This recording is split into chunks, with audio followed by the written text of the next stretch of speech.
that the structure of the absorbs excess pressure, we say that eustachian tube. All right. Number 2, the structure of the sperm that contains enzymes. People are giving me answers. Thank you so much. Say Sabelo. Yes, we say that is the acrosome. They're saying the site of fertilization. Guys, I'm just going through now very fast. Ne? Yes, the site of fertilization in human. Site of fertilization in humans. What's the answer? What's the answer? I don't see someone telling me. People online telling me it is called the fallopian tube. The visual defect caused by uneven curvature of the cornea. Uneven curvature of the cornea. It is astigmatism. Yes, I see someone saying it there. Then they are saying that the nerve that transmits impulse from the eye to the brain. Seeing people there said yes, optic nerve. Thank you so much, guys. Yes, I'm seeing the answers there. The disease characterized by the degeneration of the brain cells and the memory loss. Yes, I saw someone saying Alzheimer's disease. Correct. They're saying the inner layer of the uterus that thickens during the menstrual cycle. Sabelo said endometrium. Yes, Patricia, I see you. Okay, correct. Endometrium. Hollow ball of cell that forms during embryonic development. We said hollow ball. When you say, because we have the ball of cells and then hollow ball of cells. The ball of cell is called morula, and then the hollow ball of cell is called blastula. So the answer, yes, it is blastula. Okay. They are saying that the period of development of secondary sexual characteristics, we call it puberty. Yes, I saw someone saying it. Someone is asking me that is saying sir, it is not a eustachian tube. What are you talking about? It's not a eustachian tube. I don't know which question are you talking about. It which question is saying about? They're saying that did we talk about a station tube here? I don't think we talked about a station tube. Maybe you're talking about this. The structure in the ear that absorbs excess pressure from is a round window.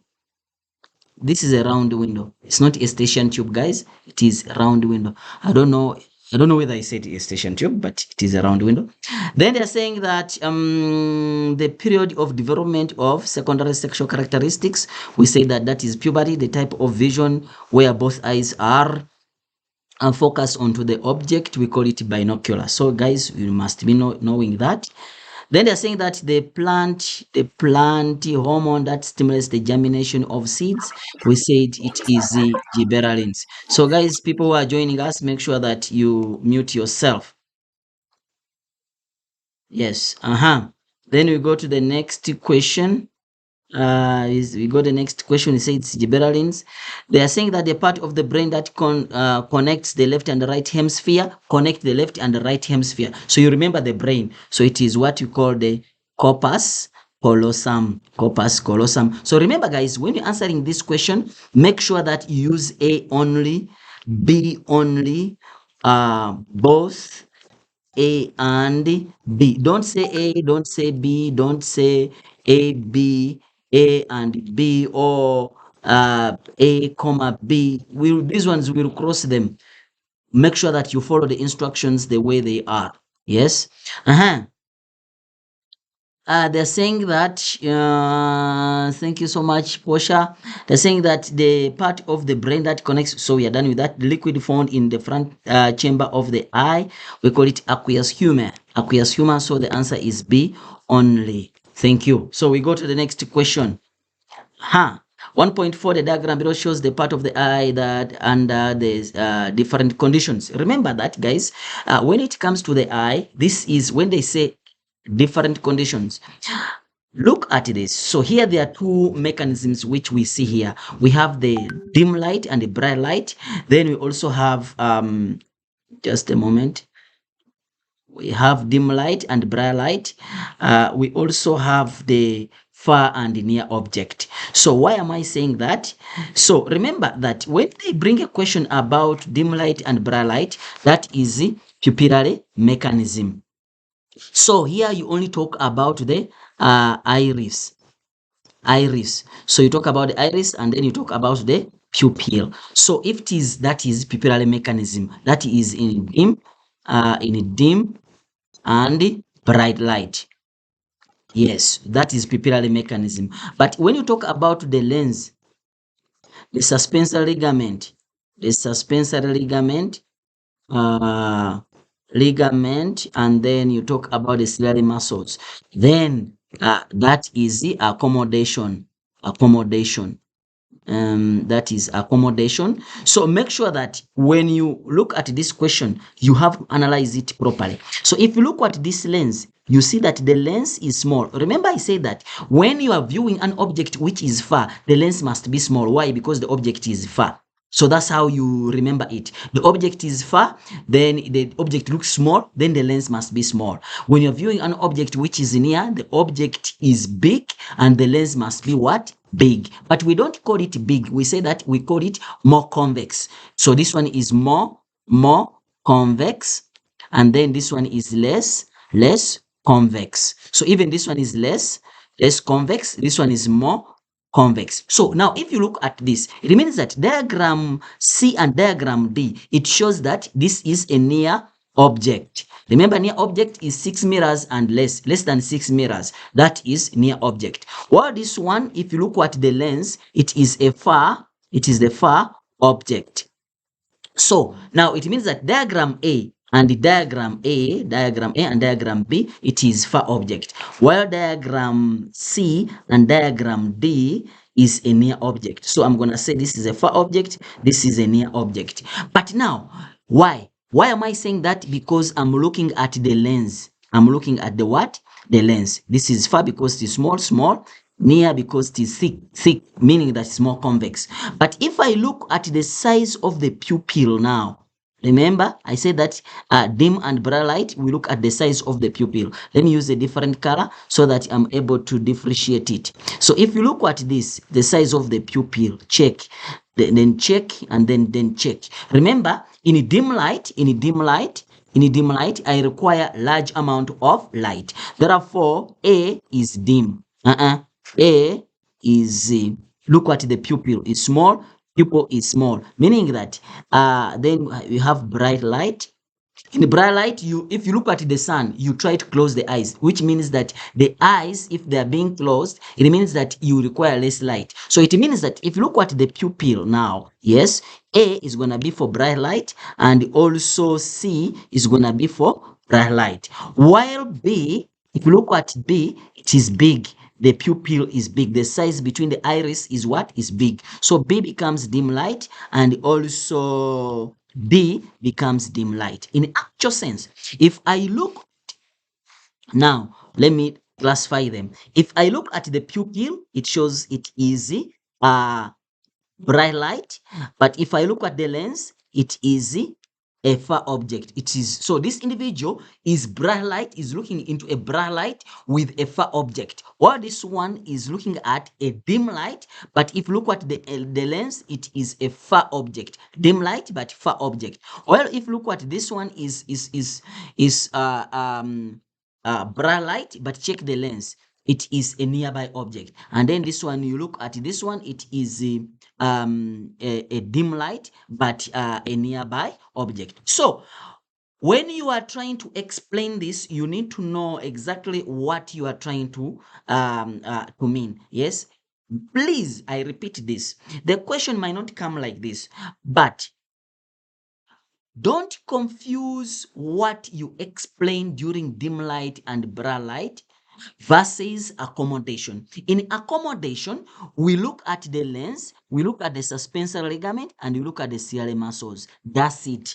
Please don't talk about the don't talk about the iris and the pupil when it comes to when it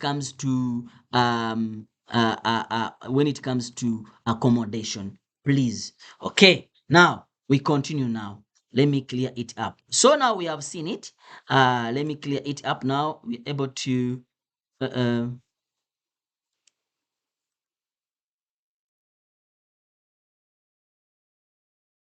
uh, uh, just a small issue, guys. Just a moment, just a moment. Something happened. I don't know. Technical issues. This thing of technology. Technology. Technology. Okay, let me find out what is the problem. Okay, but I'll get it. Okay. Means that the file is lost.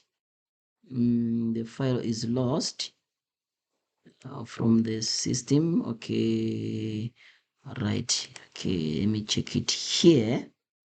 Yes, let me use this. I hope it's gonna work out for me. Yeah, properly. Thank you. Oh, yeah. Right. Now we go back to our discussion. Discussion. uh So where are we? So I was explaining that. So you guys, when we go back to our distinction material book, we remember that that please, I repeat that when it comes to that, I'm just going there so that I don't waste too much time trying to explain it and then writing everything down because of the minimum time we have. So you see, this is what I was saying, that if you look at an object which is far, yes, far, the lens is gonna be less convex. If you look at the object which is near, check the lens is what is big enough. We call it more convex. While object which is far, the lens is what is small. Then number two, we look at this. We look at the suspensor ligament. We say that the suspensor ligament, guys, please, they become they slacken. They slacken. In actual sense, we don't say relax. Please don't use the word relax because we're gonna cross it. We call it slacken, or they loosen. Yes, they loosen or they slacken. So you see that that is loosening, not relaxing. Then the ciliary muscles, they are the one which contract. So please know that. So if a distant object, you will see that the lens is less convex, and then the suspensor ligament become more they become more taut. They become taut, meaning that they are tightened. Yes, they don't contract, they don't relax. I repeat, suspensor ligaments don't contract, don't relax. When they ask you near object, a far object, please, I repeat, lens, ciliary muscles, and then suspensory ligaments. And then when they ask you dim and bright light, yes, dim and bright light, what do you use? We use two things also. We use what? Two things. That is the let me just use this diagram again. We use this, the iris, and then we use the space in between the iris, which is the pupil. And then we say that we have muscles which, if this is the pupil up and the pupil down, we have muscles which run like this, which we call circular muscles, because they run like this in a circular way. So we call them circular muscles. And then we have the one which run like this, which we call the radial muscles. We say that radial muscles, they can relax or contract, and the circular muscles can relax or contract. So when you say circular muscles relax and radial muscles contract, or circular muscles contract, radial muscles relax, it means that that is when, if it's like this, it means that is bright light. Why? Because in bright light, we don't mix them up. Yes. So radial muscles relax, circular muscles contract. So R is gonna go with R, C is gonna go with the C. But in bright light, what happens? We open our eyes, or we close our eyes. We close our eyes. We try to reduce the amount of light entering the eye. It means that now the pupil will constrict, meaning that less light. If you compare that with this, check, the pupil here is too big. Here the pupil, you see it's too big. If you compare the dim light and bright light, you see that this is bright light, this is dim light. Check the size of the pupil and check the size of the pupil. Check it here and check it there. So it means that you are able to answer those questions properly. All right, we go. So here I'm explaining it a little bit more so that when I bring you another example, it is easy. I'll just flow. I'll be just flowing. All right. Then they're asking you a question. Let's just answer some of these questions, and then we continue. They're saying that they name the process that occur when the curvature of the eye changes to focus a nearby object. So how do we call that process? Name the process that occurs when the curvature of the eye uh, changes to focus a near or a distance object. So we call it accommodation. Let me see if I have some people answering me. Right? They're saying that the pupil size change to regulate pupil size. You see, they don't talk about the lens to allow how much light is entering the eye. Whenever they talk about pupillary mechanism, pupillary mechanism. When they ask you to explain pupillary mechanism, pupillary mechanism. Please don't forget that.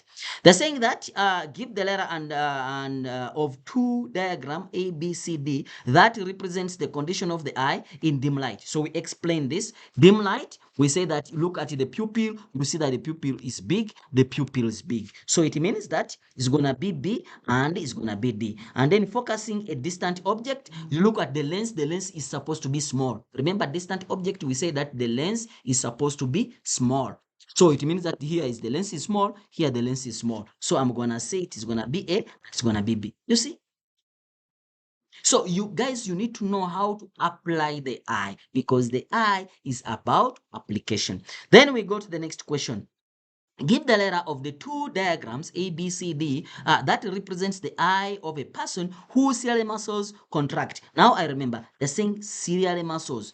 Remember when they talk about ciliary muscles, remember that where is it found? Remember you have the lens, you have suspensory ligament, and then you have the ciliary muscles. So it means that that is accommodation. And remember when the ciliary muscles contract, the suspensory ligament must slacken. You understand?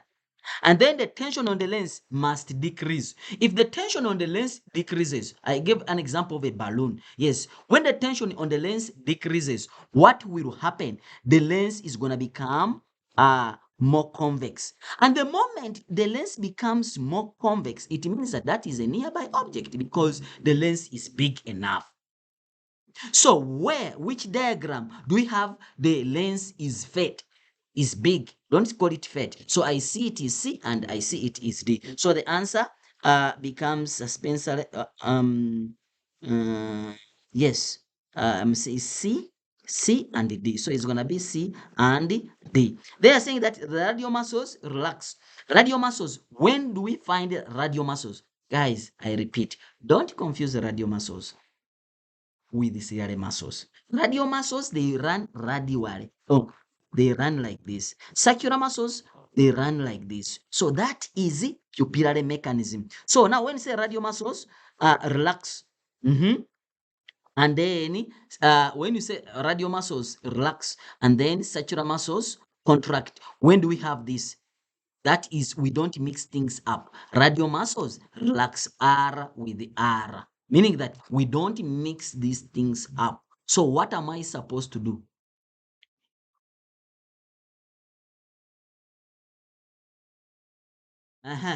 What am I supposed to do?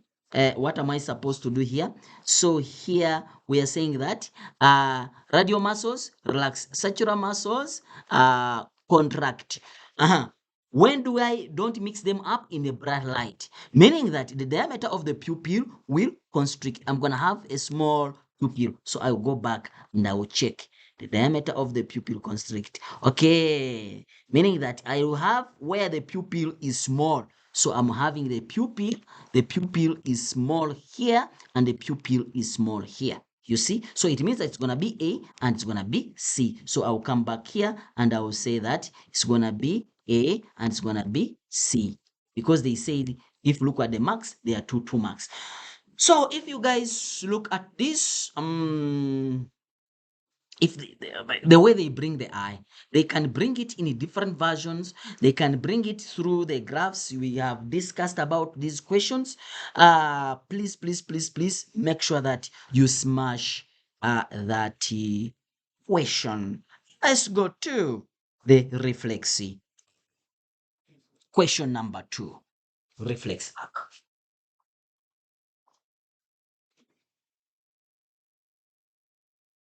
All right.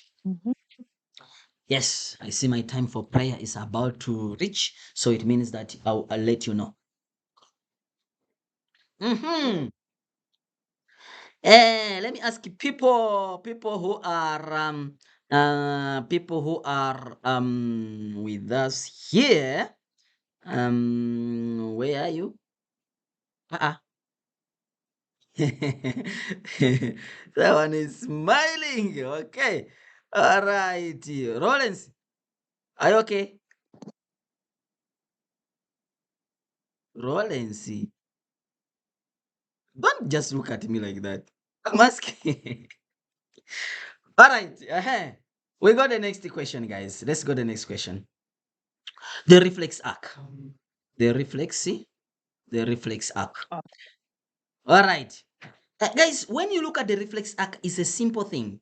There are some questions which you need to ask you and you answer me. Make sure that you answer them very well. Let me just draw this reflex arc in a simple way so that you're able to answer those questions. Some of the questions, after that, we're going to just, I call it Mr. M. Yes, Mr. M and Mrs. W. Yes, Mr. M and Mrs. W. They have your bow tie there. Cool. And then two samosas. And then I have the sensory neuron with the cell body there. Then I have the synapse. Then I have another synapse. Then I have the ventral root comes out. And then I have the muscles there. Then I have here. Yes. Mm, yeah, something like that. Let me check something here. You see that some information is not being shown. I think it is about this system. Okay, guys, let me just check here. I see that some information is not being shown here.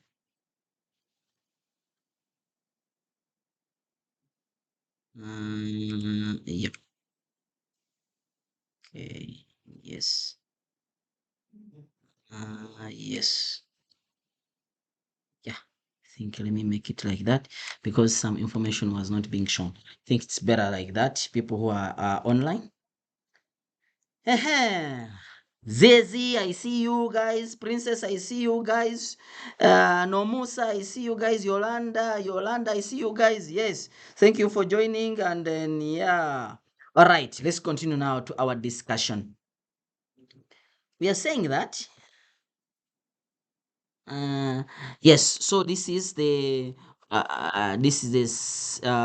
if I put a finger here, so the finger is gonna be your receptor. I have sensory neuron. I have this space here where the neuron is entering from. We call it. Uh,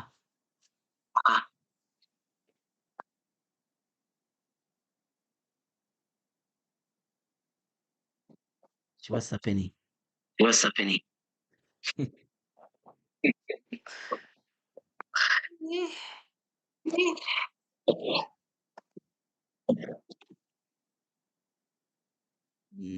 Okay.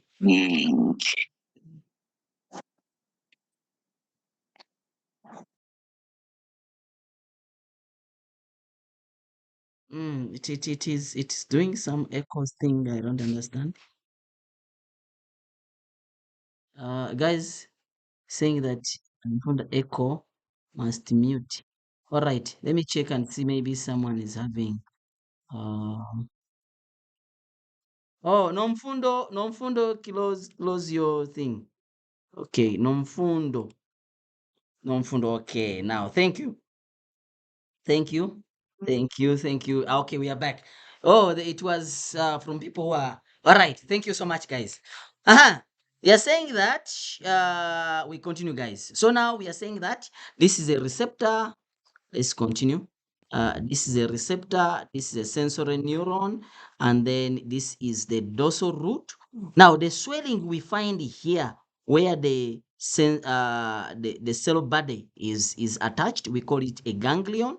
Then we have now, it comes here, we have the synapse, we have the connector neuron, we have the another synapse, we have the ventral root, we have now the muscle, and then we have the motor neuron. And then we have the central canal, then you have the gray matter, and then you have the white matter, then the whole thing is the spinal cord. I think that is it.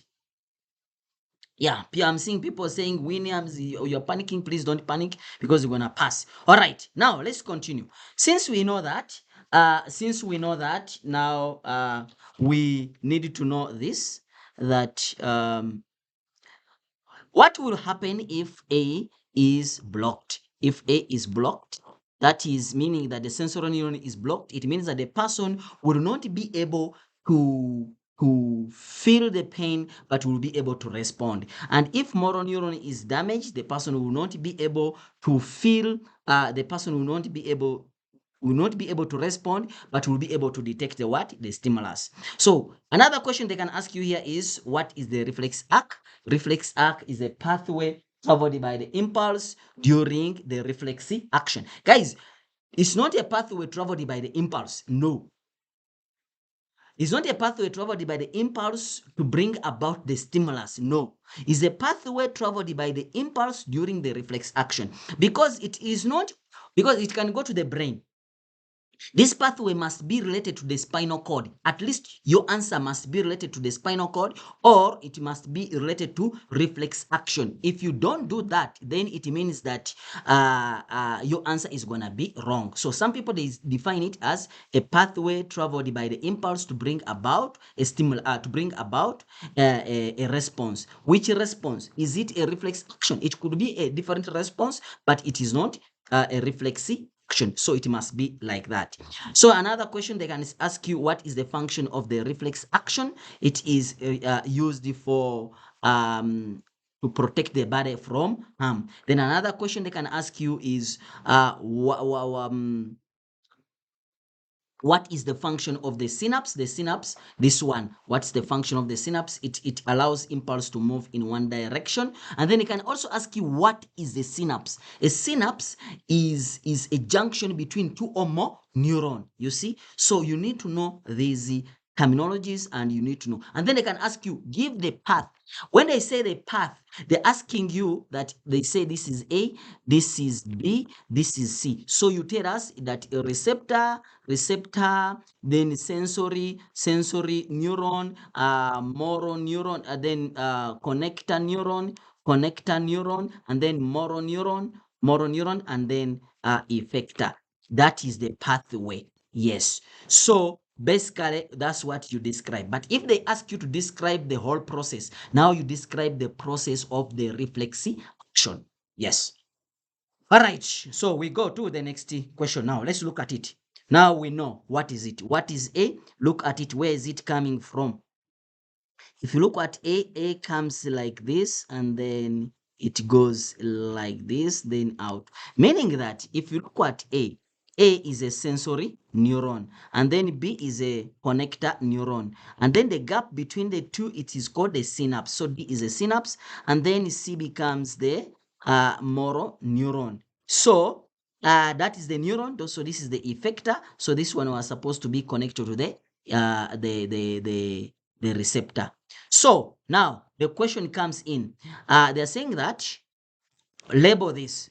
Guys, we have 3 diagrams we can ask you to draw in paper 1. That is the first diagram. It must be the structure of the sperm, the structure of the ovum, and the structure of the neurons. So you need to know how to draw the structure of the what? Of the neuron. So this is a neuron. The cell body is along the neuron, meaning that that is a sensory neuron. So the sensory neuron, it has what you call the dendrite. Check the transmission of the impulse. So this becomes the dendrite, yes, and then this becomes the cell body, and then this becomes the axon, yes. So then the part, this one, the protection, the one which protects it, this one, yes, we call it a sheath, myelin sheath.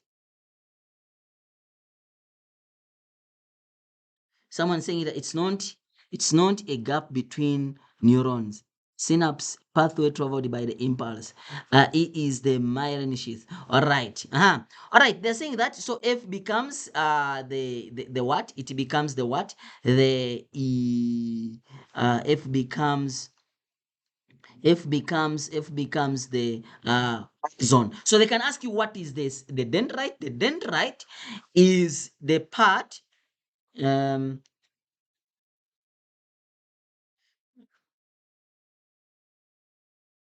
mm,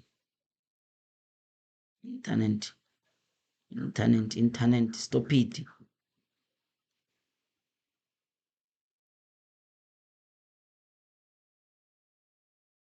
The dendrite is the part which is which brings the impulse to the cell body, while the axon is the part which takes impulse away from the cell body. So you need to know that the cell body has what you call the nucleus. The nucleus is responsible for inheritance and also controls the cell's activities. Yes. So guys, let me answer these questions and then I will go for a short break specifically for the prayer. Yeah, I'm a Muslim, so I cannot miss a prayer. All right, we continue. So we are saying that identify what is layer E. So we say the layer E is myelin sheath. What is structure F? Structure F is axon because the cell body is here. Any part which is after the cell body is the axon. Then we're saying that which neuron A, B, C, which one is A, B, C? If we come back here, we shall say that this neuron is a cell, this the sensory neuron. So because of this ganglion, then it means that is A. That is the neuron which is being shown in diagram 2.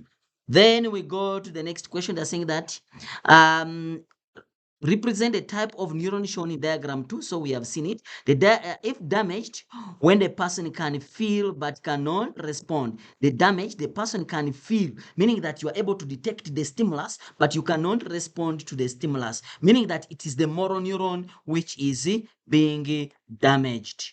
Yes, it is the motor neuron which is being damaged. So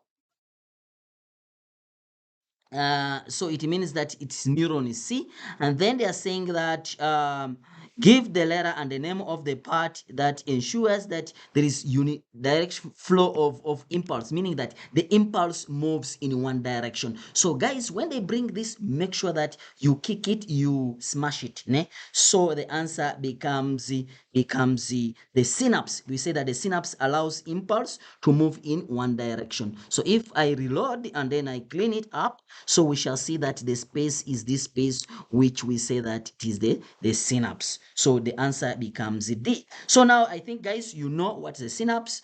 The only thing which we have not talked about is when this myelin sheath has degenerated. So when the myelin sheath degenerates, it is called someone is saying the mic is off.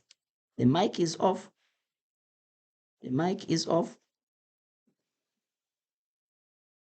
There's someone saying mic is off. I don't think the mic is off. All right. So we say that we call it degeneration of the myelin sheath. So it is as a result of it is as a result of it is as a result of it is as a result of when it degenerates, we call it multiple sclerosis. Yes, I was waiting for R&B, fanfani, hippie, hip hop, hip hop. Oh, hip hop. Okay. Yes.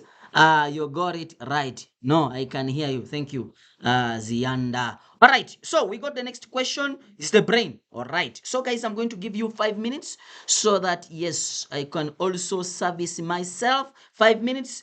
Make sure that you label everything here, and then after that, make sure that everything goes well on your side. Thank you so much, guys, for those people who have been waiting for us, and actually I've prayed for you so that you can pass. So my happiness is to see you guys when you have passed, and I know you're gonna do it. All right, let's go through the questions and then we see what we can talk about this. All right, we have A. We need to know how to label everything. For this one, Sere. Someone saying we don't see who. You want to see me? All right, we have what you call the cerebellum. Let me check and see that. Yeah, the mic is right. We have cerebellum. cerebellum. We have medulla oblongata. Guys, this one is called a pons. We don't label it. We want only this medulla oblongata. We have the pituitary gland. Yes, there. Then you have the hypothalamus, and then we have the hemisphere, which we call the cerebrum. Now they are saying that, uh, how do we protect the brain? We say that the brain is being protected by the cranium, number one. Number two, by the cerebrospinal fluid. Number three, by the meninges, the three membranes which are found on the brain. Yes, that's how we protect the brain. If they ask you, that is the cranium, the meninges, and the cerebrospinal fluid. That's how the brain being protected. Then we have the bundle of fibers which connects the left and the right hemisphere. We call it corpus, corpus, um, corpus callosum. Yes, or callosum. All right. Then we have this part of the brain. We say that is the one for memory, reasoning, and judgment. That is a center for higher thought processes. Number two, cerebrum is also responsible for all voluntary actions. It receives. Number three, it receives and interprets all sensations. So you have to know three of them at least. Then this one, cerebellum, is responsible for muscle tone, that is balance, muscle tone, and then is also for it coordinates all voluntary movements, coordinates voluntary movement. Then they are saying that now we have the medulla oblongata. This one is responsible for all it's responsible for all involuntary actions. All involuntary actions. Guys, don't confuse involuntary action and reflex actions, because involuntary action, it is like peristalsis. That's when you are swallowing, the food is going down, breathing, heartbeat. That is involuntary actions. Those are the involuntary actions. But reflex actions, those are actions which protect the body from danger, and those are being controlled by the spinal cord. So please, you need to know that. Please don't confuse them. The hypothalamus is a center for thirsty, hunger, emotions. All that is being controlled by hypothalamus, and also temperature. So that is it. Intercept all sensations. Huh? Receives and interprets all sensations. Yes. All right, then let's go to the question. They're saying that what is A? We say that is cerebellum. Two functions of D. Where is D now? D, we say that is a center for higher thought processes. That's the reasoning, memory, and judgment. Center for higher thought processes. Yes, memory, reasoning, and judgment. And we can bring it in terms of an example of a memory. Memorizing a cell phone number. Which part of the brain is responsible for memorizing the cell phone number? So you need to know that that is cerebrum. Then we have the hormone, two functions. We say that it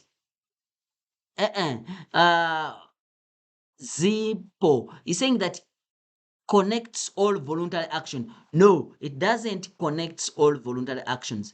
It controls all voluntary actions. The word must be there. Controls all voluntary actions. Please, when you are writing the answers, it must be there are some words we are looking for. Yes. All right.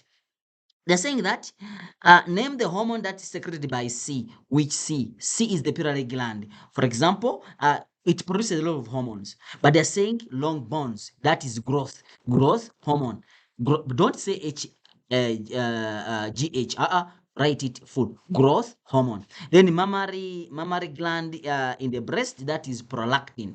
Yes, that is prolactin. State one way in which the brain is protected. Okay, we have seen it by the meninges. We don't say skull. If you say skull, we're gonna give you a 0 with happiness and with the eyes. Please don't say that. Don't say skull. It is cranium. Yes, describe the role of hypothalamus in thermoregulation.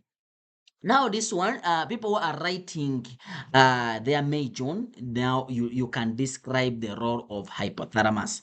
Yes, so I'm gonna look at this one separately when I look at thermoregulation. Yes, so I'll come back to it. I want to first cover up the first questions. They are saying that the part B is involved in homeostatic control of carbon dioxide. Then also this one, I'll see them after, but let me just answer it. Part B is homeostatic control of carbon dioxide. Remember, we said that when there is too much carbon dioxide in the body, it will be detected by the carotid artery in the neck, and then it will send the impulse to medulla oblongata. All right, what are they saying? State the location of the receptor that are stimulated by the increase in carbon dioxide. Okay, they're all right. I've just explained it. That is found in the neck. Neck. We call them carotid artery. They are found in what? In the neck. Then two receptors that B sends impulse to. Two receptors, oh, not receptor, two effectors. When is you have too much carbon dioxide in the body, where does it go? It goes where exactly, man? It goes to the heart and the lungs. Yes. Why the heart? So that it can pump blood, so that is being eliminated out of the body. And sorry, to the heart, so that it can pump more blood, so that the blood can take oxygen to the muscles, and then also it can take the carbon dioxide from the muscles, and then the lungs, so that it can bring in more oxygen and then expel the carbon dioxide out. Yeah, so basically that is it. All right, let's go to. All right. Okay. Okay. Let's go to this. Have I exhausted all the questions about this?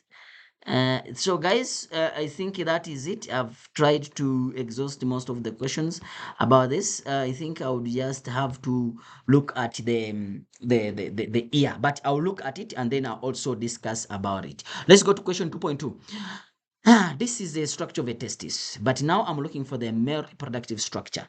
Remember, when you talk about the male reproductive structure, you need to know all the parts which are involved. Yes, so make sure that you know how to label the male reproductive structure in that regard. Yes, you see, we like it to bring it like that, and then the function of each. Yes. Then some of the questions which they can ask you here is, why are testes hung outside? Basically, they hang outside to provide favorable temperature for sperm production. That is 2 to 3 degrees, 2 to 3 degrees less than the body temperature. Don't say 2 to 3 degrees. What? 2 to 3 degrees less than the body temperature. Yeah, so the favorable temperature for sperm production. Yes. So our sperms are produced less than the temperature of the what? Of the body. So then we go to the next question. They are saying that they can ask you that if you for example, you cut the epididyme, the vas deferens, will the person be able to impregnate someone? No, because now the sperms cannot, yes, cannot be transferred to urethra. You understand by why? Because you have cut this. So they can ask you what's the function of the testes. Then you tell us testes produce the testosterone, also production of sperms. The function of epididymis, stores sperms temporarily. And then vas deferens, this transports sperm from epididymis to urethra. Cowpass gland, yes, I say that this one we have changed the way how we set it, but now you people are writing May, June, you still have the same setting. So cowpass gland, so here we have the cowpass gland, you have the seminal vesicle, and then you have the prostate gland. The cowpass gland produces mucus which lubricates the sperm so that there is a movement. Yes. Prostate gland, alkaline fluid which neutralizes the acidity of the vagina. And then seminal vesicles, this one is very important for production of fructose, like the food for the what? For the food. Uh-huh.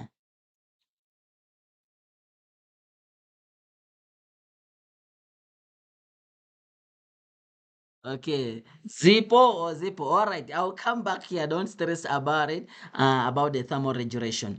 All right, so now we go back to our question. Then another question which they can ask you now, we have seen it. Which cells responsible for production of cells which are responsible for production of testosterone? We call them what? Cells of Leydig. You see, cells of Leydig. Don't forget the spelling, and then the cells which are responsible for nourishing the developing sperms, we call them Sotoli cells. Sotoli cells. So now we go back to our question, and then we see what is A. We say A, it is vas deferens. What is B? It is epididymis. And what is C? C is a testis. So identify what is A. We know now what is A. We have said it is vas deferens. Function of B, it stores sperms temporarily. You see, now you know the answers. During vasectomy, we have talked about it. Part A is cut, and as shown in the diagram, okay, yes, we cut it. All right.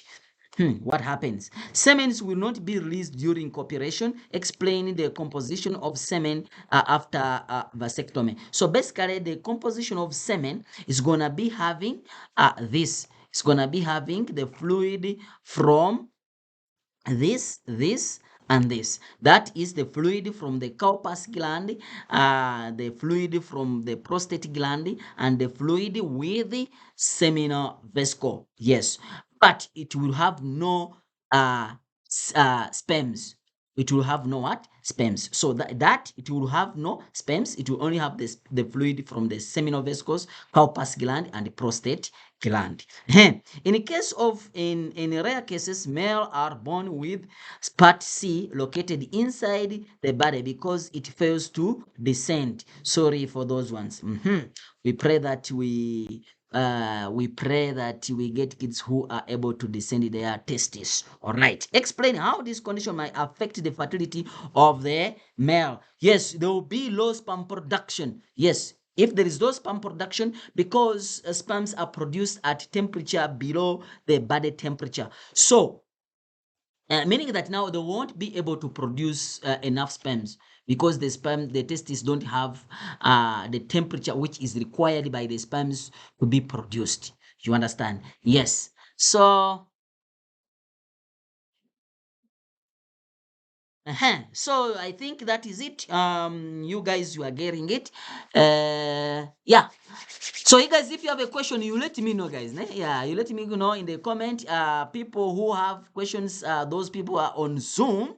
Yes, please raise up your hand. I will be able to see your hand, and then I'll be able to ask you to unmute, and then you are able to ask your question. Yes, we got the next question. Describe the process of spermatogenesis. This one is the same thing. These are the processes which, guys, I don't need even to repeat. I say that you need to know. Don't complex yourself. It is a simple process which requires you. So remember that the formation of gametes is called gametogenesis. So they can bring it in a terminology of which it can be sperms or it can be ovum. If it is sperms, then it becomes spermatogenesis. Remember, you guys, you read the Bible. Genesis. What does it mean? Beginning. Beginning of sperms, spermatogenesis. Beginning of the ovum, oogenesis. So describe the process of oogenesis or spermatogenesis. You need to know where does it occur, which hormone is responsible for that, and then which hormone is responsible for that, and then what does it produce. Basically, that's it. Nothing else. Nothing else. For example, don't go for the complex process. No. Look at spermatogenesis is the formation of sperms. If they ask you describe the process, you tell us spermatogenesis is a mark. But here in this question, they are saying describe the process of spermatogenesis. So you don't need to tell us that is called the spermatogenesis because they have said it. So you see that is 4 marks. So it's a simple process. You say that under the influence of testosterone, we give you a mark. The diploid cells in the seminiferous tube undergoes meiosis. So it's a mark, undergoes meiosis to form 4 haploid sperm cells. Simple. The 4 marks are there. We don't want a lot of information. Don't stress yourself. That's what we want. If another book is saying you something else, sorry. This is what we want. All right. We go to the next question. They are saying that 2.4. So wena zindlu, wena zindlu, mute. Okay, so we go to the next question. We got the next question. Describe how the development of the embryo is protected and nourished in the oviparous organisms. How are the development of the embryo and the development of the embryo, yes, protected and nourished?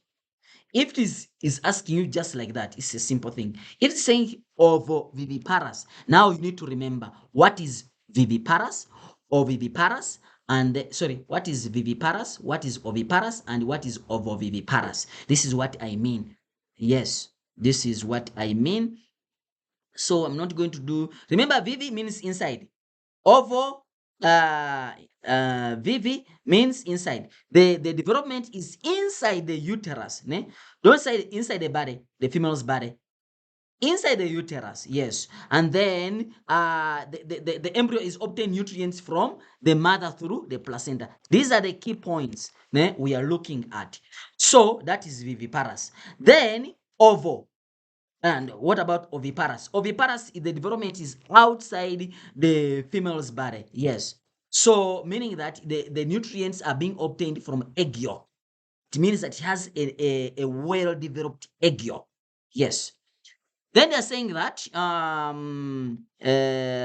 ovoviparous, that's what you want. They're saying that the development is inside the female's body, but the embryo obtains nutrients from the egg yolk. It doesn't obtain nutrients from the placenta. That's why you say vivi, which means inside the female's body, but ovo comes from the ovum, which obtain nutrients from the egg yolk. So how is this being protected? So basically, we just need to look at the four layers which we need to talk about. Those are what you call the extra embryonic membranes. That is chorion, allantois, yolk sac.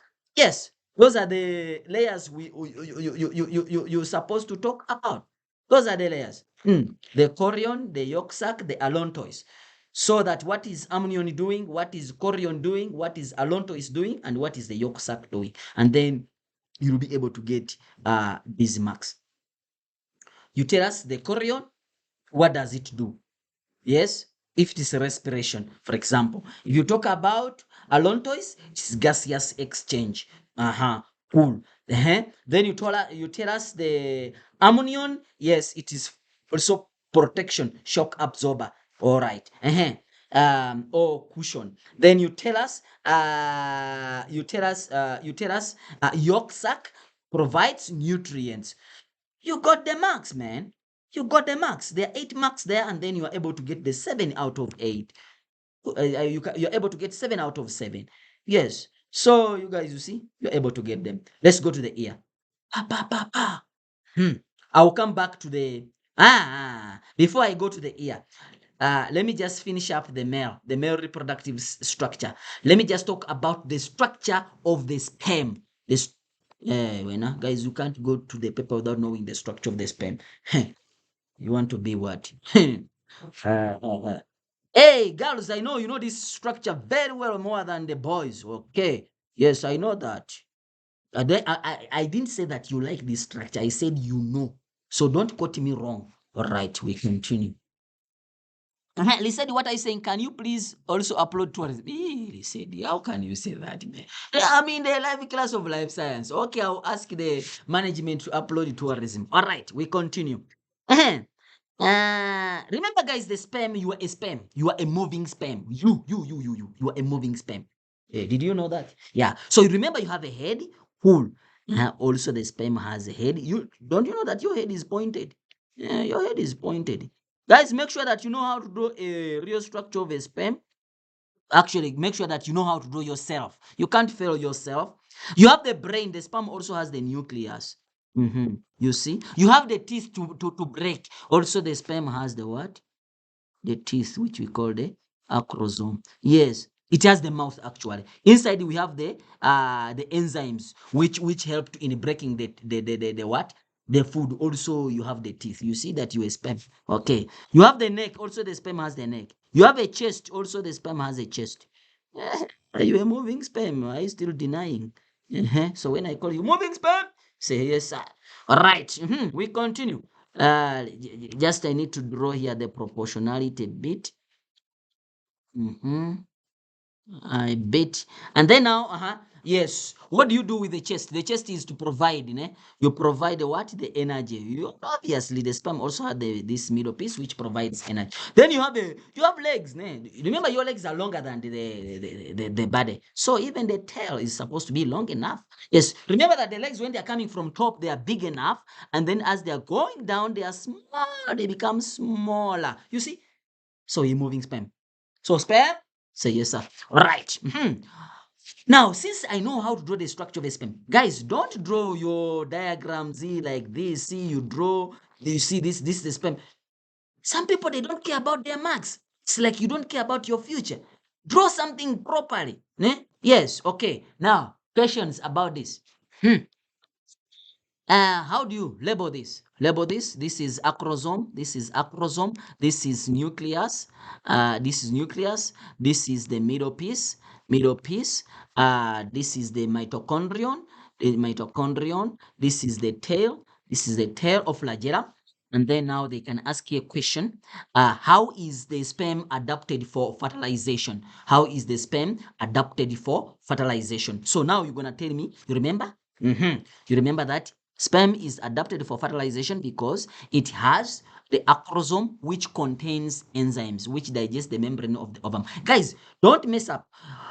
Acrosome does not digest the membrane of the ovum for fertilization. No, it is not your mouth to bite. It is the teeth inside the mouth to bite. So the enzymes inside the acrosome are the one which bite, are the one which break down the membrane of the ovum so that fertilization can take place.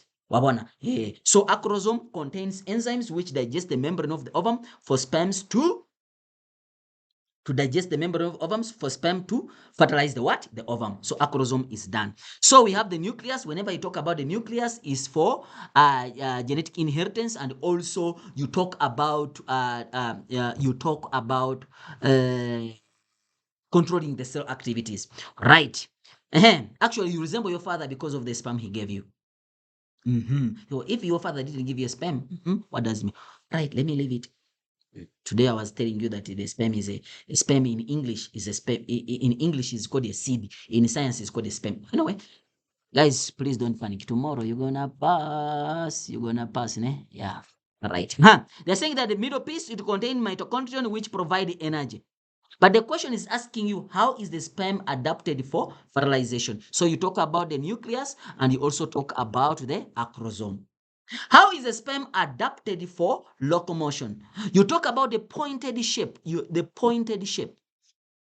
The pointed shape. It is pointed in front to reduce resistance during what? During movement. You understand? Then it has a middle piece which contains mitochondria, which provides energy for sperm movement. Then you have the tail which provides the propulsion force, the forward movement, yes, for the sperm to move, to locomote. So, guys, I say that a sperm is supposed to be known how to be drawn. You have to know that. You want it or not? You have to know how to draw the neuron, the sensory neuron, the motor neuron. Connector neuron on that really, but you can also try it. All right, we go to now our question. Let's go to the ear.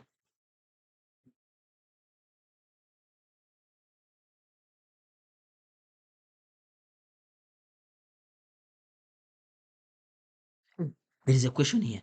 They are telling me that I didn't see it. Describe the development of the placenta and the umbilical cord from the time of implantation. Um, so we're gonna look at it when we go to. There is a question which I've prepared. So I will talk about it when I come back to that question. All right. Which page is this? Okay. Let me note it down. They're saying that, sir, you are also moving sperm. Yeah. How can you say that? No, I'm not a moving sperm. Mm, I provide the moving sperms. All right. They're saying that the diagram below show represents the part of the human eye, human ear with a middle infection. Right? Let's label. Let's label, guys. Let's label. What is A is the pinna. What's the plural for pinna? Comment it in the section below. Uh-huh. Pinna. Uh-huh. If there are many, how do they call them? I don't know. What is B? It is the auditory canal. Then what is C is the tympanic membrane. What is D? The oscars. What is E? That is semicircular canals. Then what is F?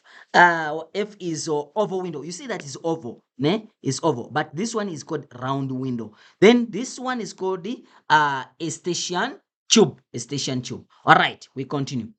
So if they ask you a question about this, questions which they're gonna ask you, not like this. Question they might ask you, ne? Yes, question they might ask you. All right, question one. Describe the hearing process. So here you just talk about the part, part function, part function, part function, part function, then part function. That is hearing. You see those parts I've talked about? The pinna collects sound wave and directs it into the auditory canal. The auditory canal transmits the sound vibration, the sound wave to the tympanic membrane. The tympanic membrane vibrates and then transmits the vibration to the oscars. The oscars amplify the vibration and then takes the vibration to the oval window. The oval window creates a pressure wave in the inner ear, and then the organ of Corti contains the cochlea contains the organ of Corti which are stimulated. They are stimulated, and then to convert the stimulus into a nerve impulse. The nerve impulse is transmitted along the auditory nerves to the brain for interpretation. That is hearing. You just look at part and the function, part and the function, part and the function. So please don't go without knowing that. Right. The other question which they can ask you, what is the function of the round window? That one is absorbs excess pressure from the inner ear.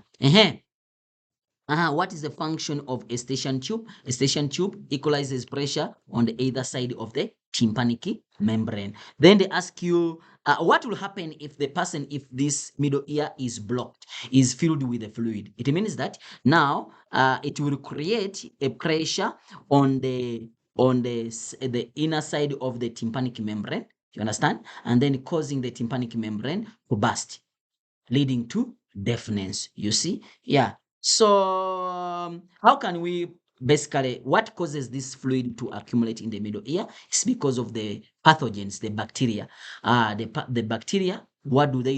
They accumulate this fluid.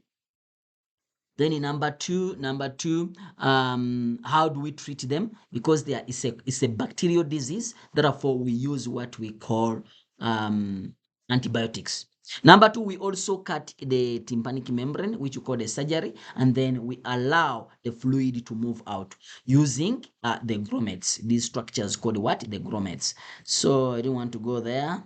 Just to remind you guys, so that you don't forget this. Yes, this is what I'm trying to say. Yeah, we call them the grommets. So we insert it inside here. You see how it is being inserted. Let me zoom it out. How it is being inserted. And then once you insert it in there, and then the fluid will start to drain out. And then that middle ear infection is being helped. So when the fluid is inside, it will prevent the saturation of air. It will prevent the saturation of the air in the middle ear. So they can also ask you a question that how is the middle ear the accumulation of the fluid prevents causes no how is the middle ear, yes, that question was there. How is the middle ear equalizes pressure on either side of the tympanic membrane. So it allows air saturation, yes, into the middle. Yes. No, how does the eustachian tube equalizes pressure on either side of the tympanic membrane? It allows air saturation into the middle ear so that it is equalized, you see. So basically it balances it by allowing the air to saturate in and out. That's why when you feel that something sharp pain in the ear, just yawn. It's because of the difference in what? In air pressure. So I don't want to explain that today. I'm about exams. All right, let's go to the questions and we kill it. Then, before I go to the last question, they can also ask you that how is the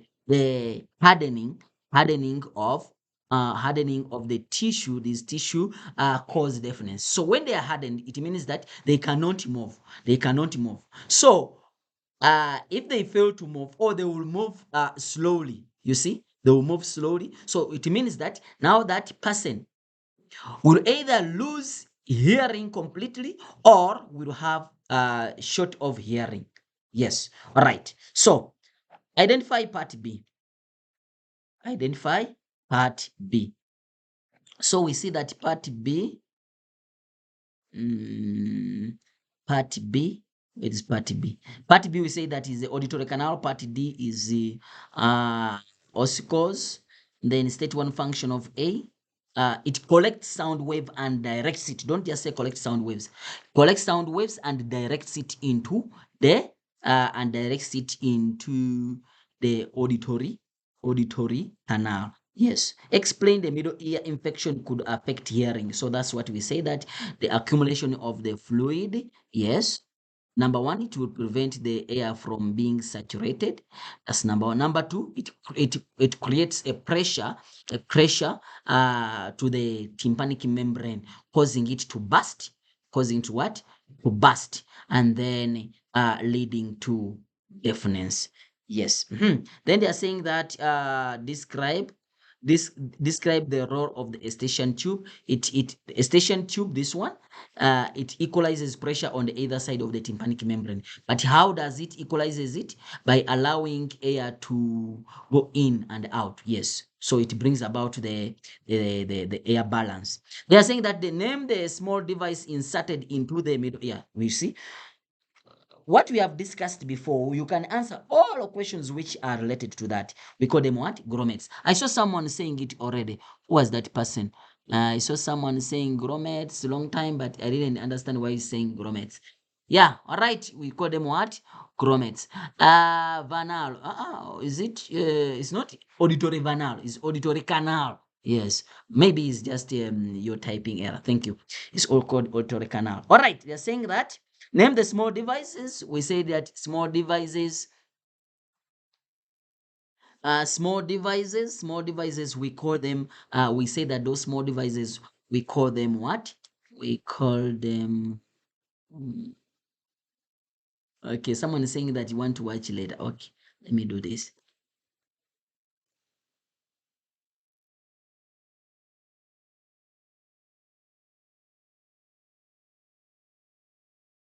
Okay.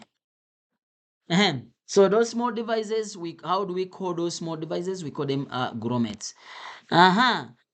They're saying that write down the letter of the part of the small device named in question above where it is inserted. It is inserted inside here. Remember, we said that it is inserted. You see where it's being inserted? It's inserted on the tympanic membrane. So now when we come back here, we see that is letter C. The only thing which we need to talk about now about the ear is balance. Let's go. Balance. Let me see how you balance yourself. So when it comes to balance, there are two questions which you need to understand here. The question can come in terms of, it can come in terms of what? In terms of speed and direction, or it can come in terms of speed and direction, or it can come in terms of position of the head. So let's just go back to Saidi's mode of balance, and then we just explain quick. This is just a process which you guys, I don't need even to repeat. You just need to get it, read it, cram it. Cram it. Guys, if you can't cram, help me and do this. Cram it, pass, forget. Yes. Yes. Just cram, has, forget. So we have speed and direction. Speed and direction, that's the stimulus or position of the head. When you change your head like this, you change your head, that is speed and direction. But what is being detected is the crystal. Where is it found? In the ampulla of the semicircular canal. While position of the head, yes, position of the head will stimulate the maculae. Where is it found? In the circulars and utriculars.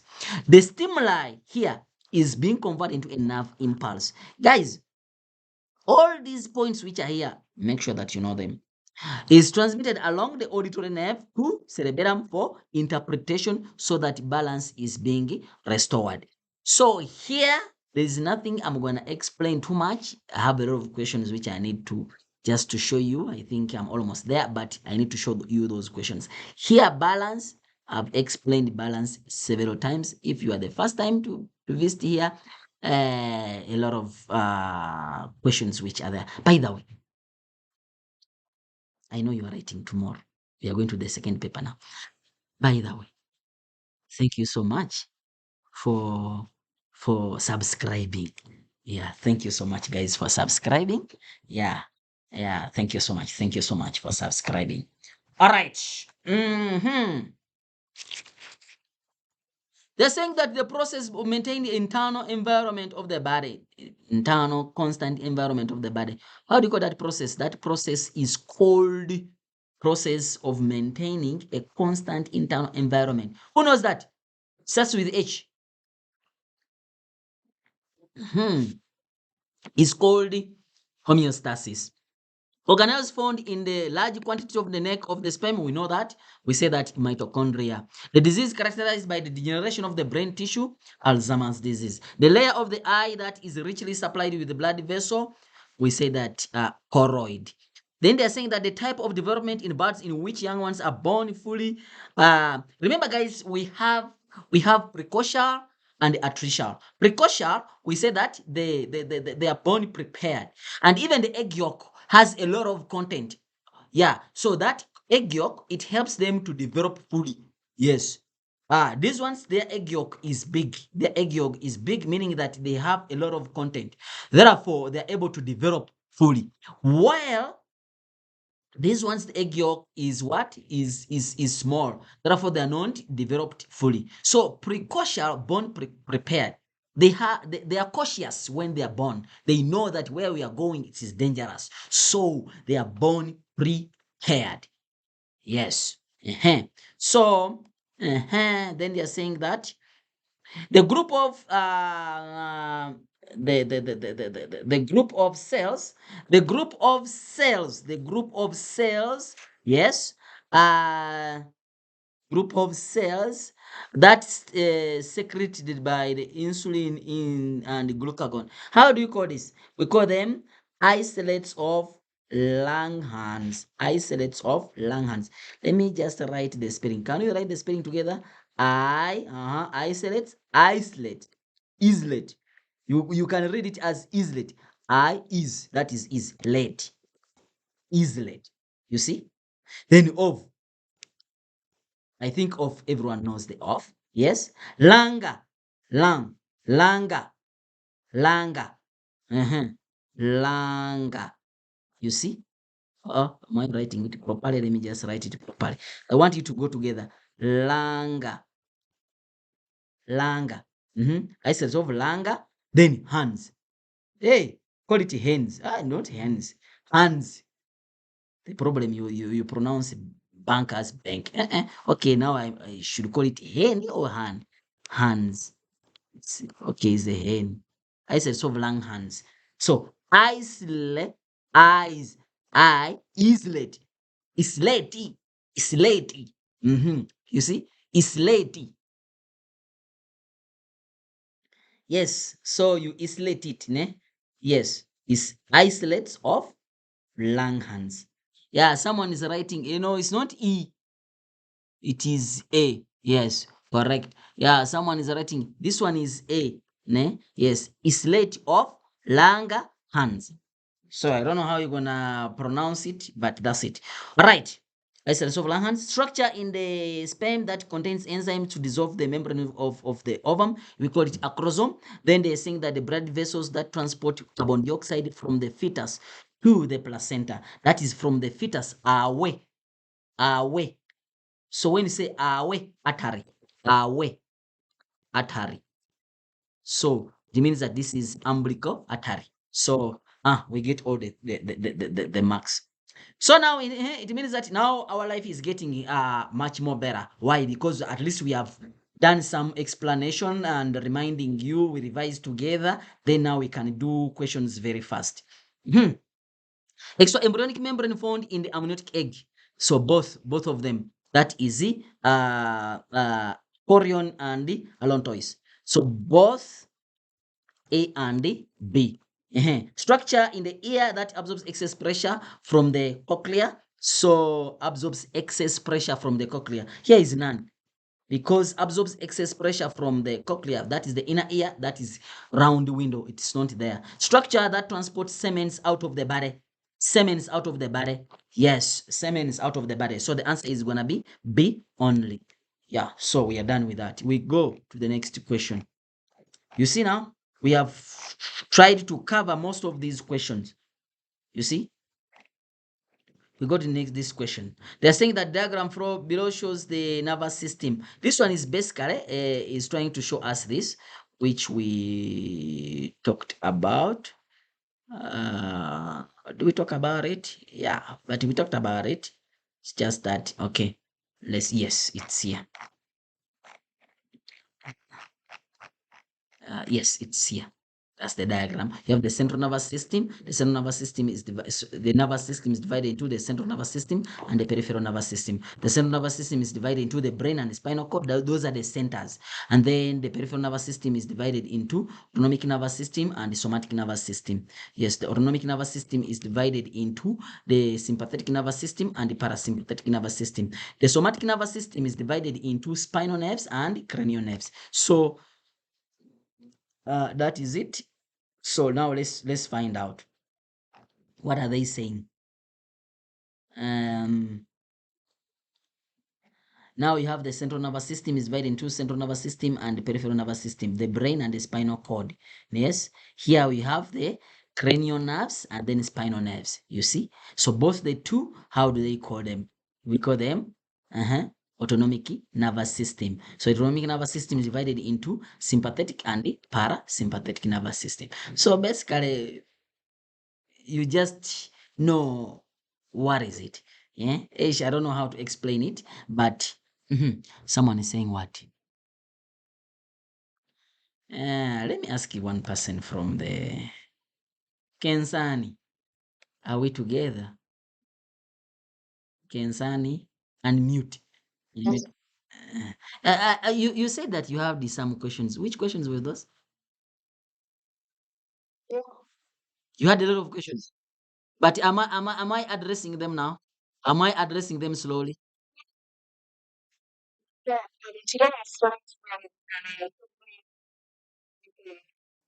You send the questions on plant hormones. Yes. Yeah, but okay, apart we're gonna reach there. So what about other areas? Am I addressing your concerns?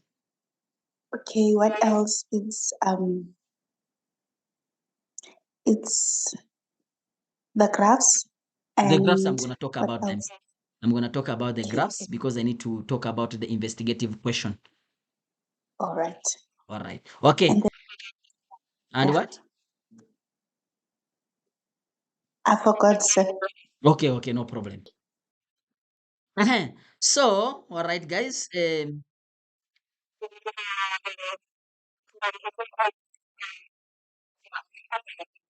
Percentage increase. Yeah, I will talk about it when I go to the graphs. Yes, so when I'm switching to the guys, when I'm switching to the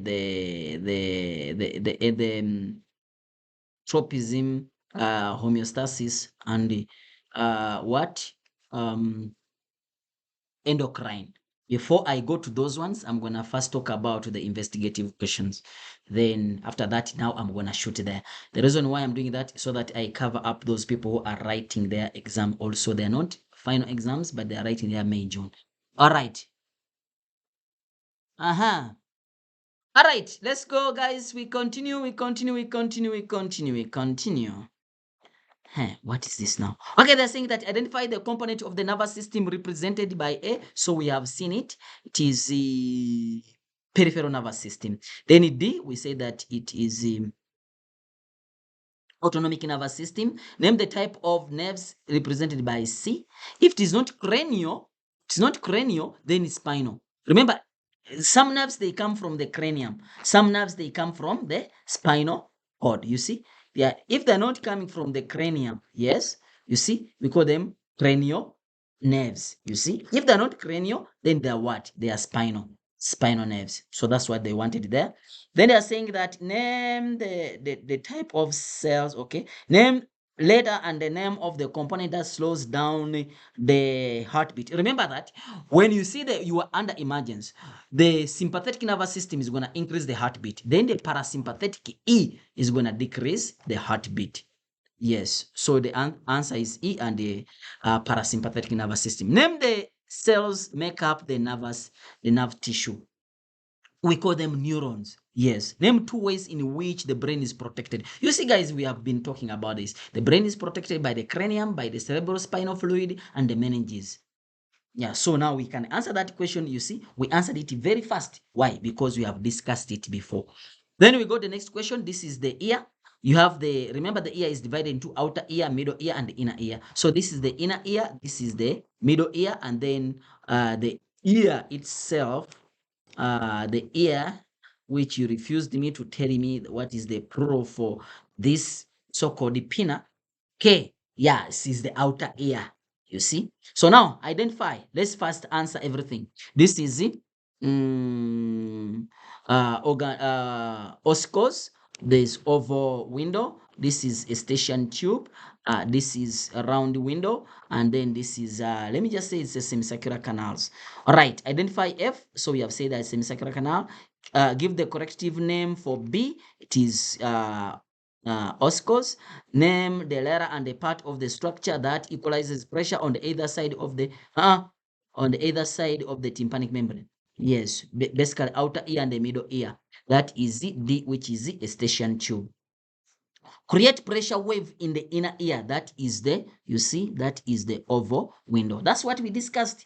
Create, name the receptor that are stimulated by change in the position of the head. Remember, we said that, you see now, direction of the head. Position of the head is maculae, and then speed and direction is cristae. So if you go back to the Saidi's model of balance, yes, this is what we said. We say that position of the head is maculae, while speed and direction is cristae. Guys, at least you know these receptors, that cristae is speed and direction, maculae is position of the what? Of the head. Right, we continue to the next question. So that question is done. You can't tell me that you're gonna fail the paper for tomorrow. I will not accept it, and you will not do that because it is not going to happen. The only thing I want to hear is passed. Nothing else. Yeah. People who study from Thundereduc, they pass. There is no need for you to why should I fail? Why should you fail? It's like you are telling me that you are not full when your mother is cooking the food. Is your mother who is cooking is the mother who is cooking the food is the one who is serving you food, and then you tell me that you don't become full. Never. You must pass. All right. All right, what is A? A is the fallopian tube. B is the uterus. C is the endometrium. Hey, people are killing me. Please upload it. Tourism. Tourism was uploaded, guys. Just go to Thundereduc and then you check there. Tourism, your grade, then you end with the word Thundereduc. Yes, you'll see it there coming. Yeah. All right. They're saying that C, that is, yeah, I don't know. See, I don't know what is C, guys. You'll help me. I don't know what is it. You'll tell me. But the second name for it is called the birth canal. Don't forget to stay virgin. All right. They're saying that Identify B, we say that is the endometrium. Name the process that takes place at A, that is fertilization. Remember that fertilization, now we have started the structure of the female. I know that boys, you know this more than the girls. All right, so you have to know that. So, let me do a small recall about the female reproductive structure so that that one is too big. Female reproductive structure. Yeah, girls, you ladies, you are too complicated. You are too complex in such a way that actually we don't know you and you don't know yourself. All right. The female reproductive structure, we say this is the vulva, that's the outer, the opening. Yes. For example, yeah, that's the opening. Then you have the vagina, sometimes you call it the birth canal. You have the cervix. It's very important during the pushing of the baby. You remember if you have ever done it before. And then you have the endometrium, that is for implantation. Yes, you have the uterus, which we call sometimes the uterine cavity, the space of the uterus where the baby is developing from. Then you have the fallopian tube, that's where fertilization takes place. And then you have the ovary, that's where the ovum is being produced, and also estrogen and progesterone being produced from. So now the ovary, the structure of the female is being, we have talked about it. Unless when you cut this, will this person be able to fertilize, be able to give birth? Yes, because this one is still working, the second one is still working. Uh-huh. Still working properly. Working properly. Uh-huh. So, we go to the next question. Yeah. So I trying to mean that me, I was staying here. And then I passed here. Yeah. I respect all ladies in this world. All right. So we are saying that yes, this person will be able to produce. What happens? What happens, guys? What happens? It means that the fertility of this individual is gonna reduce. Why? Because if this month this one produces, the next month this one produces. So it means that this person is gonna skip a month without becoming what? Pregnant. However much morning, supper, evening, whatever, but still you won't do. Why? Because the ovum is not being what? Produced. So, but the fertility is gonna decrease, but still the person has the chance to what? To be impregnated. All right, we continue. Should I talk about this? Okay, let me talk about it. So now you have this so this is the ovary. The ovary has the major function of the ovary is to produce the ovum. But during the process of production of ovum, the development of the ovum, some hormones, some structures are being developed, and these structures which develop, they produce some chemicals. Now look, this ovary, it moves like this, ne? Goes like that, but this one moves like this. So you see, sometimes we change it, and then you see someone is going off. You see? Yes, meaning that now it depends on the size. Someone is asking me, when is this life ending? It's gonna end when I'm seeing that, yeah, you guys, you are ready for tomorrow. But yeah, it has to end maybe in hours time, because I have to go home. Yeah, I'm still at the studio. Yes, I have to go home, to meet my people at home. But sometimes I have other people online like you guys. So I have to see that you guys, you are good. Tomorrow you are ready, and then I continue. I also go and sleep. At least I'll sleep with the peace that I know that I've done my kids. Anyway, let's not waste the time. So they're saying that okay, now this is this. You understand? This is this. You see? So sometimes we change them. So now when the ovum is being developed, it comes from what called the Graafian follicle. So this is the Graafian follicle. And then this one becomes the mature Graafian follicle. You see? So this is the mature Graafian follicle. And inside there is ovum, which is D. Let me clear it up. Which is D. Yes. So this is D. This one, the ovum. So it is this ovum. And then now ovulation takes place, which is here. The ovum is being produced, which is there. You see, now this one changes into a mucus-like, which we call the corpus luteum. The corpus luteum is there. When the corpus luteum keeps on developing, becoming more bigger, then it means that the person is pregnant. But now this person is not pregnant because corpus luteum is degenerating. You understand? Yes.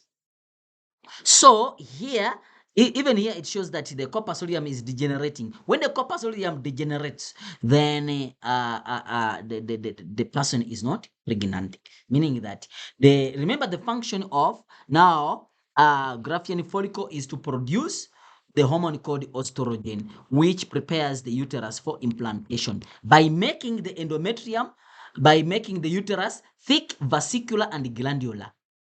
Guys, don't forget about that. Yes, thick, vesicular, and glandular. While corpus luteum, it's going to produce a hormone called progesterone, which maintains pregnancy if you are pregnant.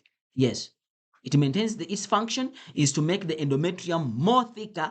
I want to see that word more thicker, more vesicular, and more glandular.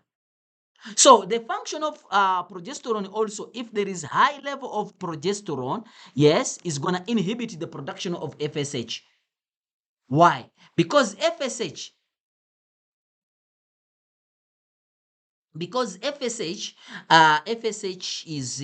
is the one which now is going to trigger again the cycle to continue the development of the what? The development here of the Graafian follicle. You see, FSH is gonna trigger the development of the what? The Graafian follicle, because it stimulates the development of the Graafian follicle. That's why it's called FSH, a hormone which stimulates the development of the Graafian follicle, the development of the follicle, which you call the Graafian follicle. So now, if it is blocked, if the level of progesterone is too high, FSH is gonna be inhibited from being produced, meaning that now the person is gonna become pregnant completely. So what does it mean? It means that now if the person is pregnant, you cannot be pregnant 6 months and then you become pregnant 2 months. Why? Because the level of progesterone is high, so it prevents the production of FSH. All right. So which hormone is responsible for triggering this? We call it for triggering ovulation, we call it LH. Luteinizing hormone. Also, luteinizing hormone helps to change this into a mucus-like structure, which we call the corpus luteum. Hello, ladies, you are complex. Yeah. Ask the people who are married. They can be married for 20 years, but they don't know their wives. I'm talking about the husbands who will never understand who is a lady. Yeah, that is a lady. I respect you. Hey guys, clap for all ladies in this church. All right, thank you so much. If you are a lady there, I know that you are strong. You are the mother of the country. Yes. All right. All right. We go to the next question now. Let's go to and answer these questions. Name the process that takes place at A. We said it is fertilization that lead to the zygote formation. Eh? Name the process that takes place at A that leads to the zygote. Oh, yeah. Remember, fertilization is when the haplonucleus of the ovum fuses with the haplonucleus of the ovum to form a diploid zygote. Yes. Thank you so much, guys, who clapped for the ladies in this chat. All right. Landis, Inti, I see you guys. Yeah. All right. They're saying that describe the process named above. They're asking you, you see now, they're asking you the process, the development of the zygote until implantation. Name the process that takes place that leads to the zygote formation. Oh, they're asking you, name the process. So it means that now the process is fertilization. Then they're saying, describe the process mentioned above. So it means that now I'm supposed to describe the process of fertilization. That's when the haploid nucleus, the sperm approaches the nucleus, whereby the acrosome releases the enzyme which digests the membrane of the ovum. so that the haploid nucleus of the sperm fuses with the haploid nucleus of the ovum, and then a diploid zygote is formed. So basically, you need to talk about the acrosome releasing the enzymes. So those are 2 marks. And then the haplonucleus of the sperm fuses with the haplonucleus of the ovum. You see, and then you mentioning the yes to form a diploid what? A diploid zygote. So you see that you have the marks there. Then another question they're saying, describe the development of the zygote until implantation. Yeah. Guys, okay. I'm seeing a message here.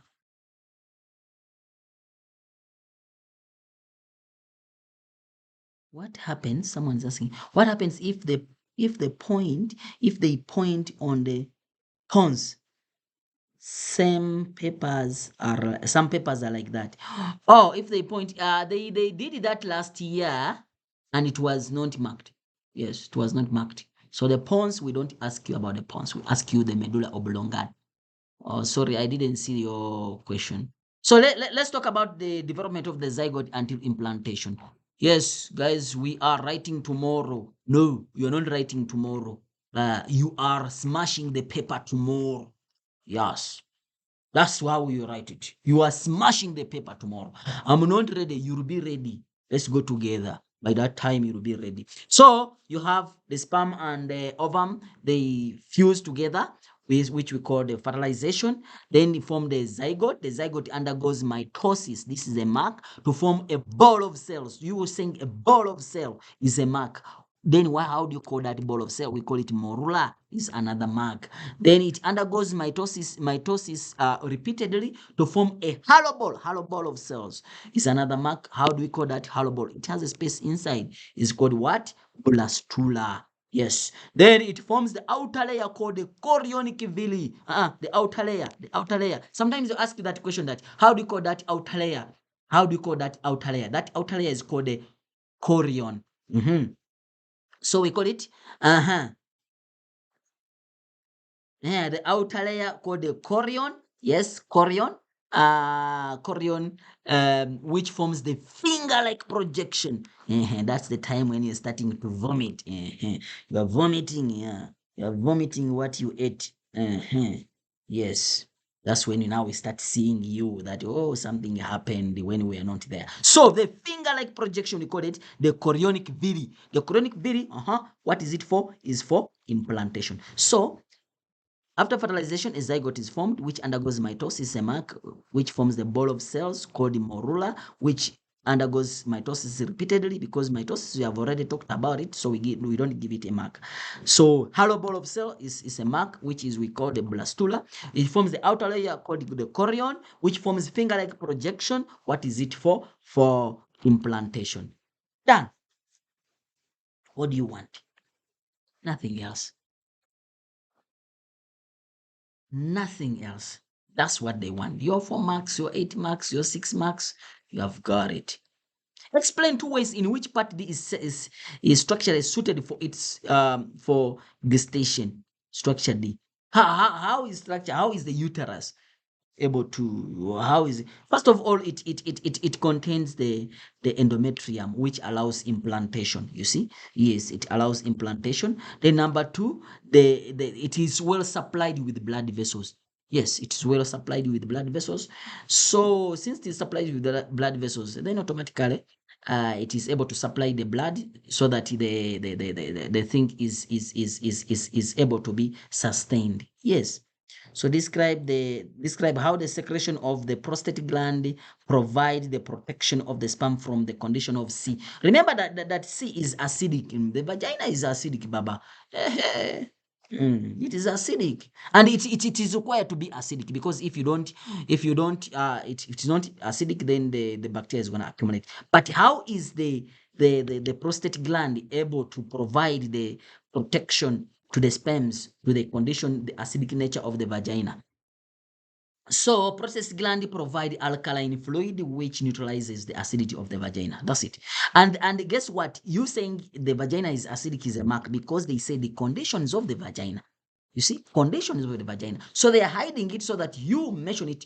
You know that the vagina is acidic. Ladies, can you follow yourself? You can't. So, no disappointments tomorrow. I'll come back here when I'm writing the memorandum for you. I'll come back and I'll remind you that you remember I told you this. I didn't say anything, guys. Don't say that I said anything. What is spermatogenesis? We saw the formation of the sperms. Done. Name the type of fertilization described above. So you need to look at. So this is the viviparous, oviparous, precocial, artificial, external fertilization, internal fertilization. That's it. This is what it is all about. Frogs survive in water and then on land. Most frogs, that's why they are called amphibians. Amphi, which means to land and water. Okay, sharp. Most frogs, however, need water for reproduction. During the breeding season, males and female frog release millions of sperms. Yes, to increases the chances of fertilization. They can ask why as frogs produce a lot of sperms to increase the chances of what? Fertilization. Name the type of fertilization which takes place, which is being described there. It is external fertilization because the sperms they will find this the ovum. Eh? Eh, eh, eh. Omunye pesco omunye. You see here, omunye pesco omunye. Now you see what is happening here. Omunye pesco omunye pesco. You see? Yes, external fertilization. If you forget it, you sing that song. Omunye pesco omunye. Uh-huh. All right. By the way, are those guys? All right, we continue. Explain why millions of gametes are released. We talked about it. To increase the chances of fertilization, increases the chances for the sperms to meet the ovum so that successful fertilization can take place. Because these 3 marks, so I have to explain it. To increases the chances of the sperms to meet the ovum so that the successive fertilization, yes, takes place. That's why reproduction in frogs is an example of oviparous, because sperms, oviparous, because the development of the embryo is outside the female's body. Because the development of the embryo is outside the female's body. Yes, man. We go to. Should I start the skin? I said I'm not doing the skin now. I'm not doing the skin now. What is this? Factory, hearing, exposure, damage of action. Okay, let me just talk about this now. Yeah, this one is fine. I'll talk about that when I come. The skin, I'll talk about it separately. Those 3 subtopics. Yes, once I'm done with this, then I'll go back and then talk about those. Which page is this? Which page is this? Okay, I'll look for it. It's page 12. Okay. Page 12. Page 12. Page 12. Okay. Okay, they're saying that guys, here is an experimental question of which you guys you're supposed to explain. Explain investigative question. Investigative question, guys, is gonna come. That one is a definite case. So don't say anything. So they're saying that workers in the sector of factory are constantly, it's not the same question, it's just, this is just to guide. Meaning that I'm only going to answer questions which are related to what I want. Yes. Okay, loud noise in the period, okay, destroy the hair cells or along the organ of Corti and damages the auditory nerves, resulting in the hearing loss. Okay. The survey was conducted in the developing countries from 2014 to 2018 to establish the number of factory workers who suffered from the hearing loss. Okay, establish. They're saying that now, name the structure of the organ of Corti that is, name the structures in the ear where the organ of Corti is located. Remember, organ of Corti is the, organ of Corti is the what? Organ of Corti is the sensory, is the receptor for the hearing. So organ of Corti, what is it is doing? It detects, it changes, it detects and it's stimulated and changes the impulse it changes the stimulus into a nerve impulse. So if it is damaged, then automatically the stimulus will not be converted into a nerve impulse. Cool. So we continue now. They're saying that Name the structure, meaning that it is found in the cochlea, the ear. Calculate the percentage increase in the number of factors. Before I go there, they can ask you which one is the independent variable, which one is a dependent variable. So in most cases, the first one is the independent variable, the second one is the dependent variable. If there are many columns here, yeah, these ones, all of them, they become dependent variable. So if you are plotting, where is it going? You could say x, y, id, x, y, which means that this one is the x-axis, and then this one is the y-axis. Then you plot. All right, so I'll come back there. So let me calculate. Calculate when they say that percentage increase. When they say percentage increase, look at where they told you from what point to what point. In most cases, it's not always open. So they said from 2014, 2018. Sometimes they can say 2015 to 2017. So percentage increase is final minus initial over final. You understand? Yes. And then times 100. So our final is 130,000, 130,000 minus the initial, which is 100 and 100,000, 100,000. Yes, divided by the initial. Did I say final? Sorry, guys. It's not final, it's initial. Ah. All right, I was going to give you a poison. So it is final minus initial over initial.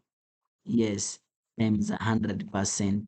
So it is basically, it is this, which is 130,000 minus the initial, which is 100,000 divided by the initial, which is 100,000. So someone is giving me Rolency, and the Vele, it is 85,000. So she's saying that is 85,000. When you subtract 85,000, if you subtract 85,000, but divide by the 10, is it 10,000 or 100,000? Divide by 100,000 in times 100, so that the percentage you get is, guys, tell me the percentage. I don't have a calculator here. I don't have a calculator. I don't have a calculator. Yes, I use the different studio. Here I don't have a calculator. All right. So the percentage you get, guys, let me tell you something. Okay, someone is giving the answer. Mm, eh,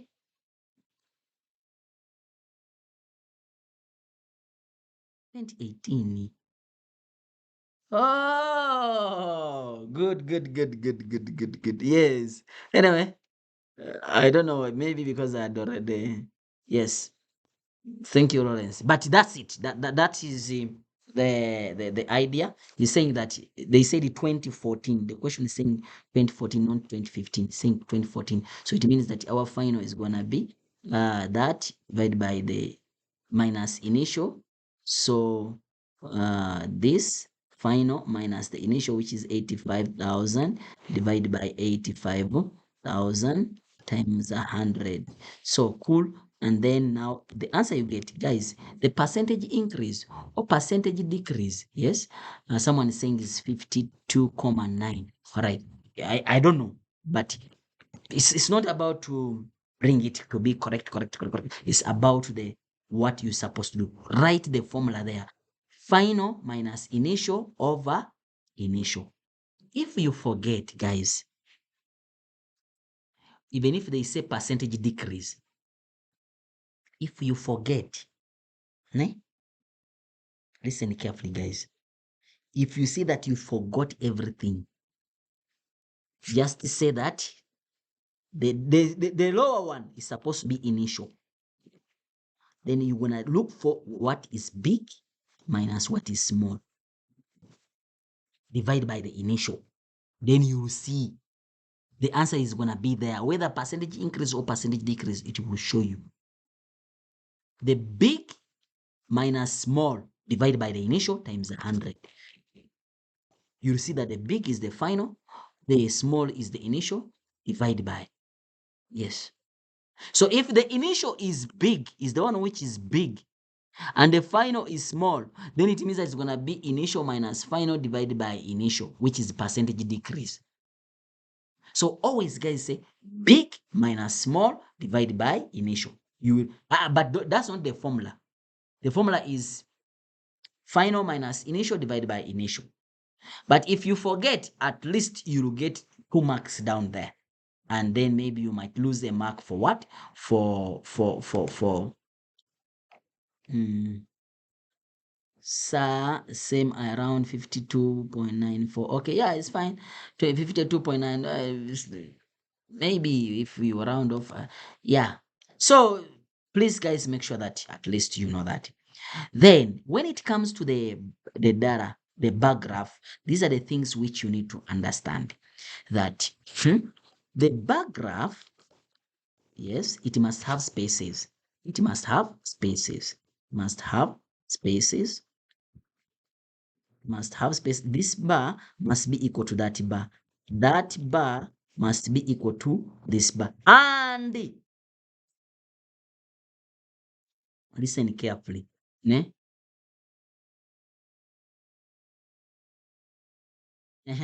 And the space here must be equal to the space there. Space there must be equal. You have to be with the caption with the two in the variables. The variable here must have units. You understand? And the variable here must have what? Units. Please don't forget those things. Please, please, please. Yes. Then when it is a grouped bar graph, meaning that now you have, let me clear it up here now. You have another here, yes, and then you have figures here, and they ask you to draw a bar graph.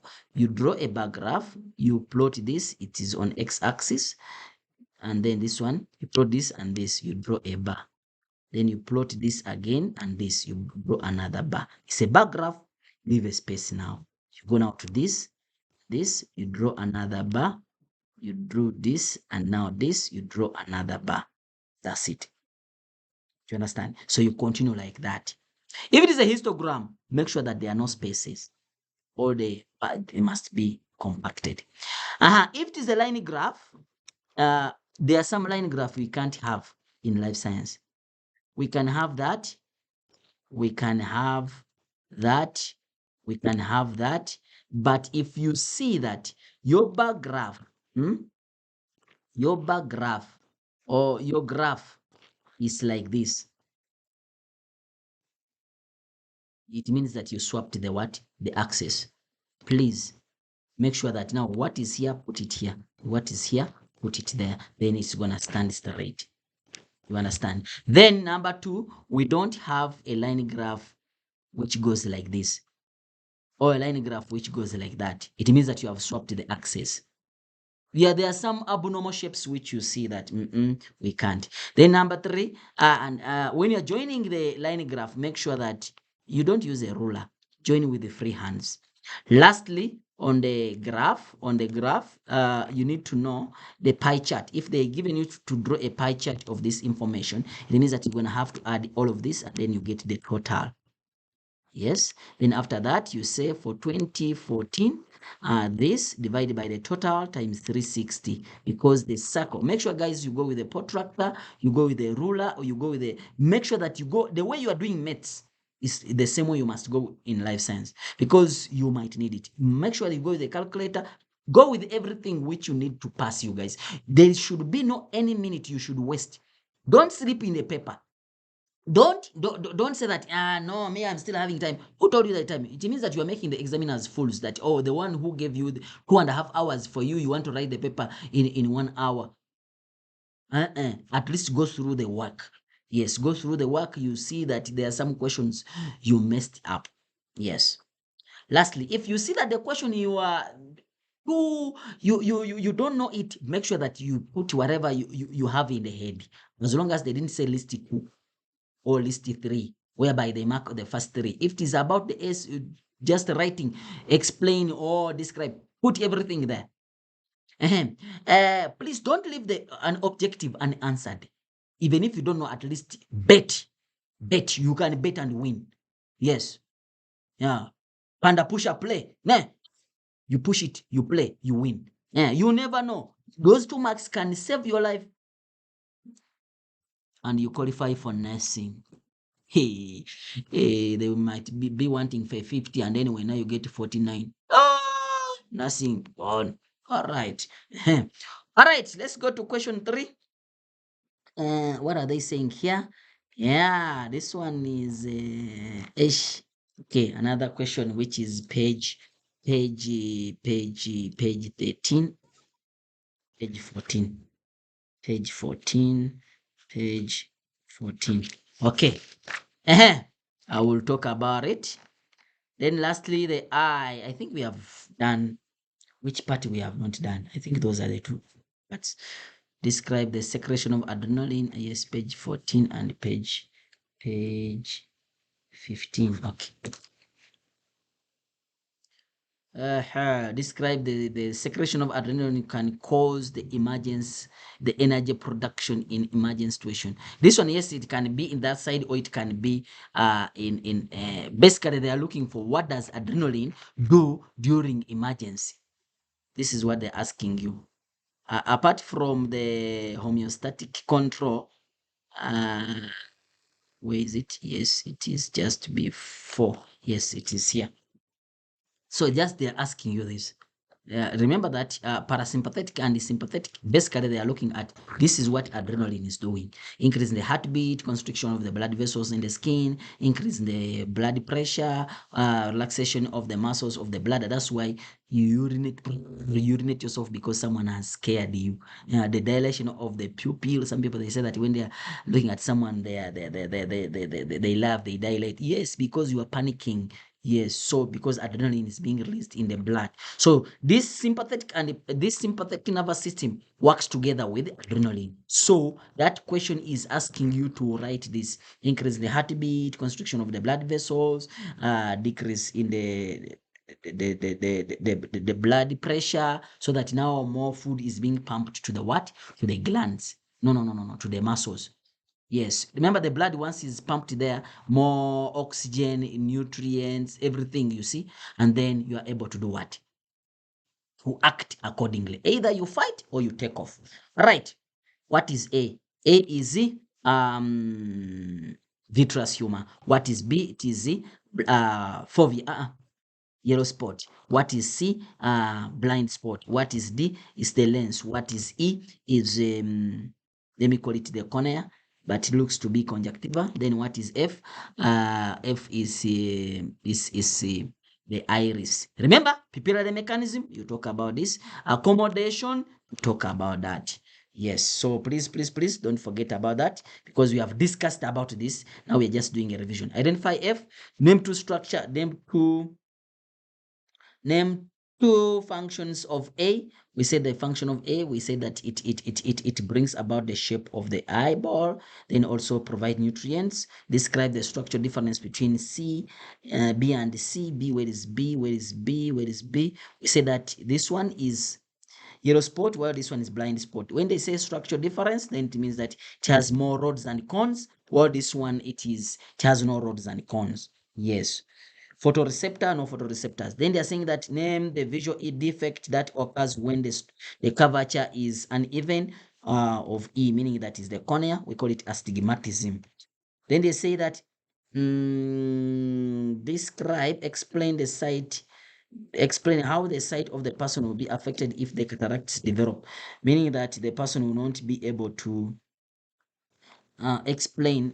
The lens will crystallize, meaning that light will not be able to penetrate into the eye, and then it will lead to formation of braille images, and then the person will be seeing, won't be able to see properly. Yes. So they're saying that describe the process of accommodation that takes place when the person is when an object is less than 6 meters away. So guys, here less than 6 meters away, then it means that it's a nearby object. Don't forget that I said that if it's a nearby object, the object is big enough. So the lens is big. So what happens if the lens is big? If the lens is big, what's going to happen? So it means that the suspensor ligaments, they're gonna slacken, and then the ciliary muscles will gonna contract. So now you start. Ciliary muscles contract, suspensor ligaments slacken. Ne? The tension on the lens decreases. The lens becomes more convex. You see? Yeah. The refracting power increases, or the light rays are bent more to the retina, and then a clear image is formed. Simple. We talked about this, so please don't go without knowing at least the process. Hey, where is this person? Let me check and see if he's here. I was looking for you, Susan. I was looking for Susan. You are lucky that you are here. All right. Let's go, guys. Let's go. Terminologies. The Zobza again. They say the Zobza. Okay. Zobza. Okay, I'm gonna ask you to label for me the Zobzas. Okay. Okay, they're saying release the ovum from the ovary. We said it. What is that? The release of the ovum, that is ovulation, microscopic gap between two connective neurons. We call the synapse. The period of development of the fetus in the uterus, gestation, the growth of movement of the plant in response to the stimulus, growth response movement in response to the stimulus. Plants, we call it tropism. Tropism. Yes, tropism. The type of development in birds where young ones are born independently from feeding themselves after hatching. How do you call that? They are able to, the type of development where birds are able to independently, so they are born prepared, is precocial. Extraembryonic membrane that is responsible for excretion of waste in the amniotic egg. It is allantois. They are saying that the tubes in the testis where spermatogenesis occur, seminiferous tubes. They're saying the plant hormone that brings about seed dormancy. Seed dormancy, we said, is abscisic acid. Yes. They're saying that the endocrine glands, meaning that they have a tube. If you look at them, they must be like this. Yes. They're like a gourd, you know? Like a gourd, you know? Yeah.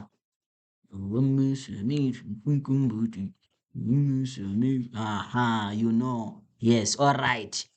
So it is basically both A and B. Remember, pancreas, it can produce enzymes and hormones. So it is both endocrine and exocrine. So the answer is A and B. Components of the peripheral nervous system, we said cranial nerves and the spinal cord. No, spinal cord is not involved. It's spinal nerves and cranial nerves. So the answer, you see, remember we did it right. So it's cranial nerves. They're saying the disorder of the nervous system characterized by the degeneration of the brain. That is Alzheimer's disease. What is goiter? Goiter is the enlargement of the thyroid gland due to lack of the thyroxine in the body.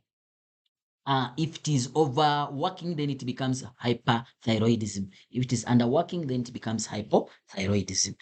Hey guys, my system is dying of the bad rhythm. I quit. They're saying that let's label together. We start where? If this is the gland, we have the first gland, we have the second gland, we have the third gland. All right, this is seminal vesicle, this is prostate gland, this is Cowper's gland, this is vas deferens, this is epididymis, this is testis, this is scrotum. Scrotum. Yes. And then this is the penis. And then this is what? The urethra. Sharp.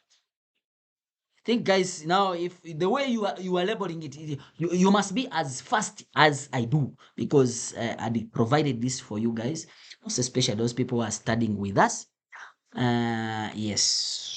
Yeah. Thank you so much, guys, who have been studying with us, who have been studying with us private classes. Yes. Thank you so much, guys.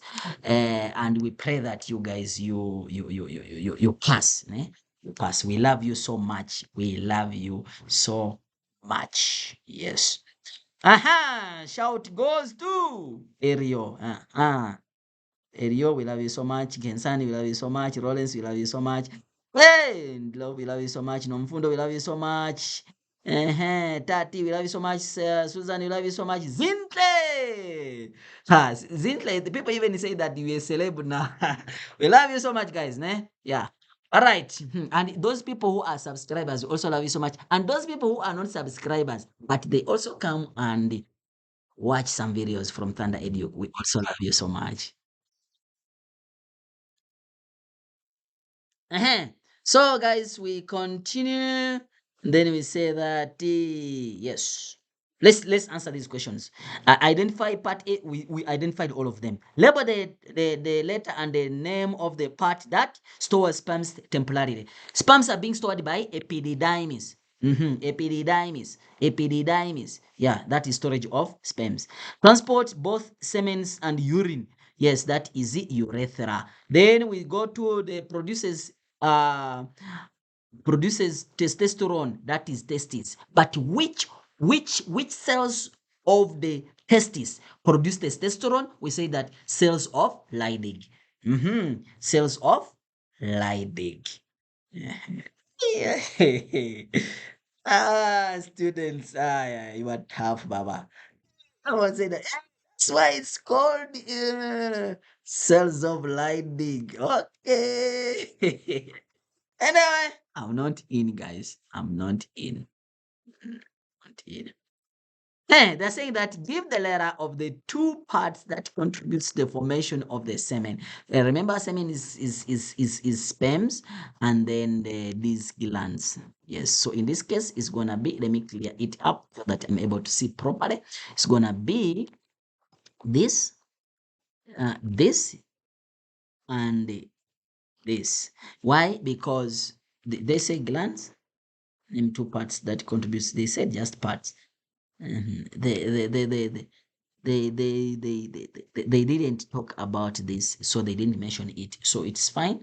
We only go with what we know or what we have been given. Okay. Uh-huh. Okay.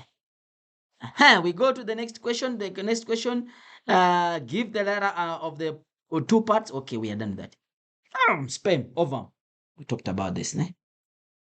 Okay, what is A? Flagellum or tail, middle piece, nucleus, and then acrosome. Yes. And they're saying what is this? Okay, they want the everything there. Okay, I would say it's jelly-like layer, and then C is the cell membrane, and then B is the cytoplasm, and what is A? It is the nucleus. If they ask you to label it, we are done labeling it. Jelly-like layer, cell membrane. Remember, it's a cell. Ovum is a cell, so it has a cell membrane. Guess what? Even a sperm has a cell. Sorry, cell membrane because it's a cell. Uh, uh. All right, we got that. Name the organelle found in G. G is mitochondria. Give the letter of the two parts that fuse during fertilization. That fuse during name two parts that fuse during. Obviously, it is this. It is F and A. They fuse. Remember, we said that the haplonucleus of the ovum, the haplonucleus of the sperm, fuses with the haplonucleus of the ovum to form a diploid zygote. You remember the definition of the fertilization? The haplonucleus of the sperm fuses with the haplonucleus of the ovum to form the diploid zygote. So it means this and this are the letters they are looking for. Name the mitotic process whereby ovum is being produced. Name the mitotic process whereby the ovum are produced. How do you call that mitotic process? So we call it what? Genesis. Genesis. Guys, you see now? Yes, we have come to that. Yes. Okay. Uh-huh. They are saying that, hey guys, I think by 8 o'clock. Yes, 8 o'clock. Huh? Let me push it until 8:30. 8:30. Yeah, I think I will mosh. But let me push. Let me push until 8:30 at least. Uh-huh. All right. They're saying that what is A? A, it is the axon, because this is the cell body. This is the transmission of the impulse. Remember, the impulse moves from the dendrite, cell body, axon, to the terminal branches of the axon. You see, dendrite, cell body, axon, to the terminal branches of the axon. All right. So now I know, isn't it? So this is motor neuron, because the cell body is at the terminal. Also, this is motor neuron, but this is myelinated, but this one has no myelin sheath. Remember, I told you the sheath, the meaning of sheath. Sheath is a protection. I gave an example of a condom. Sorry. Yeah, it's a sheath, by the way. It's a sheath. What is it for? Protection. And also, the function of the sheath is to protect and also to allow the impulse to move very fast. Yeah, you remember the impulse is inside the sheath. Yeah. So yeah, to allow the impulse. You see, that's why I said it looks like what? Yeah, I didn't say anything, guys. I'm sorry, I didn't say anything. Yeah, but that's the truth. All right. They're saying that, okay, A is the branches of the dendrite, the axon. This is the axon, yes. And then this is the dendrite, all right? Identify neuron shown above, motor neuron, so we know that. Using A, B, C, D, give the correct sequence of the transmission of impulse. This is the path. Okay, it means that it's C, it's B, it's A. Done. They are saying that explain the speed of transmission of impulse will differ to 1 and 2. Remember that the function of the sheath, the function of the myelin sheath is to insulate and speeds up the transmission of impulse. If they ask you what is the function of the myelin sheath, is to insulate and transmit the impulse, insulate and speeds up the transmission of the impulse. So it means that this one which is unmyelinated, meaning that the one which has no sheath, it has no myelin sheath, then it means that it will be slow. Why? Because remember, this is the electricity. It's like wires which are covered in the sheath, and the wires which are not covered in the what? In the sheath. You see? So you see that the one which are covered in the sheath, they're easy to the electricity is easy to be transported. It is easy. So asking you, Bani, man,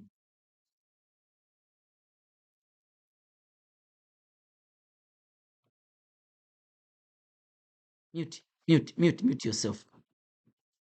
When Susan, mute yourself.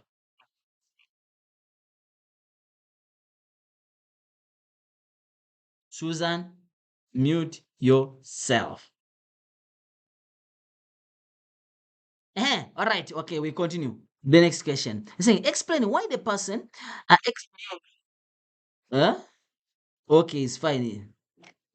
They're saying that explain how the speed of impulse will differ in the 1 and 2. Obviously, 1, it will be gonna be faster. Why? Because it has the myelin sheath, which insulate and speeds up the impulse, while in neuron 2, which has no myelin sheath. Yes. Explain why the person will feel the stimulus but will not be able to respond if only the type of neuron is damaged. Explain why the person will feel. Now they're asking you to explain. In most cases, they ask you what will happen if this neuron is damaged, meaning that the person will be able to feel, will be able to detect the stimulus, but won't be able to respond. Don't say we won't be able to withdraw the hand or we won't be able to do whatever. It is to respond or to yes, to the stimulus. So now they're saying explain why the person will be able to feel but won't be able to respond if only this type of neuron is damaged. Why? Because the sensory neuron is working. So the receptor will be able to detect, will send the impulse via the sensory neuron, but the motor neuron will not be able to transmit the impulse to the effector. Hey, winner, don't say that. Don't say that the second name of the myelin sheath is the condom of the nerve. No, no, no, no, no, no. No. Hey guys, hey, I was just giving an example. Huh. Aibo. Aibo. Hi learners. Why did I even say it? Ah, hey, I give up. Hey, I give up, guys.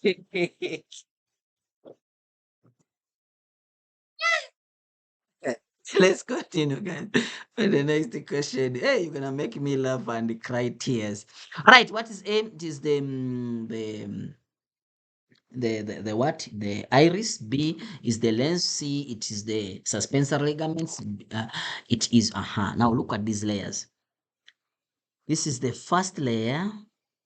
This is the second layer, and then this is the third layer. So the automatically this is sclera, this is choroid, and then this is the retina. Then this one is called the yellow spot. Okay, they're saying identify part C. Guys, we have done a lot now.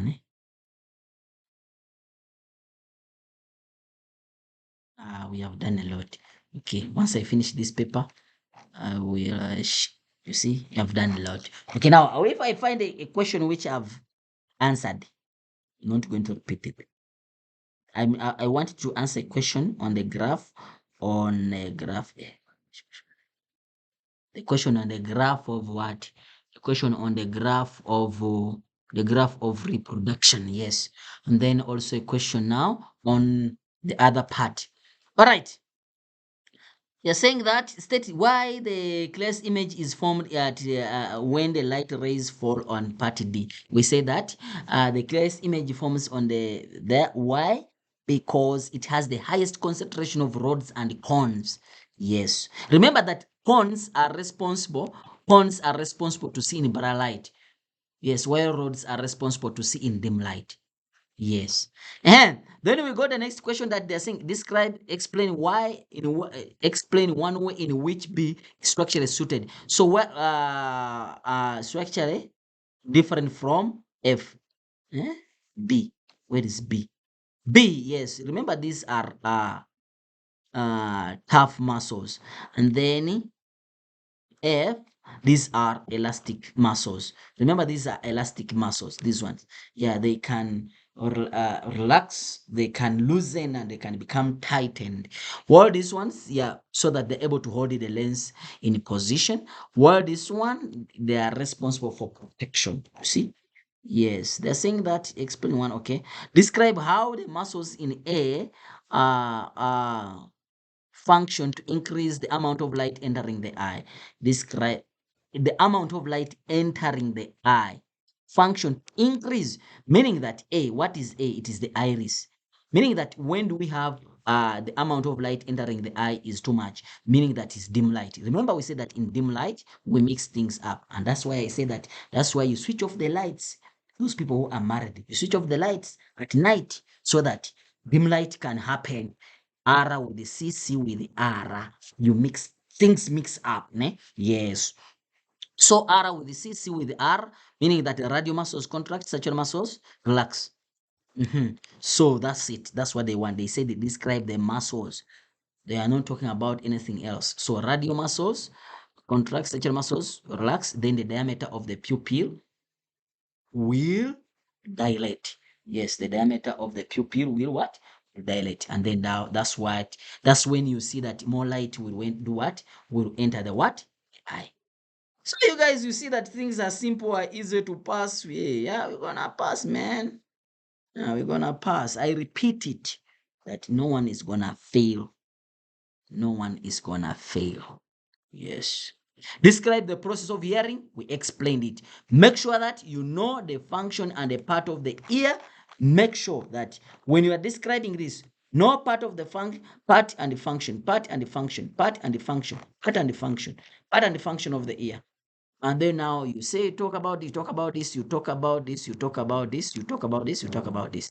Then like that. That is hearing. Part and function, part and function, then you are done.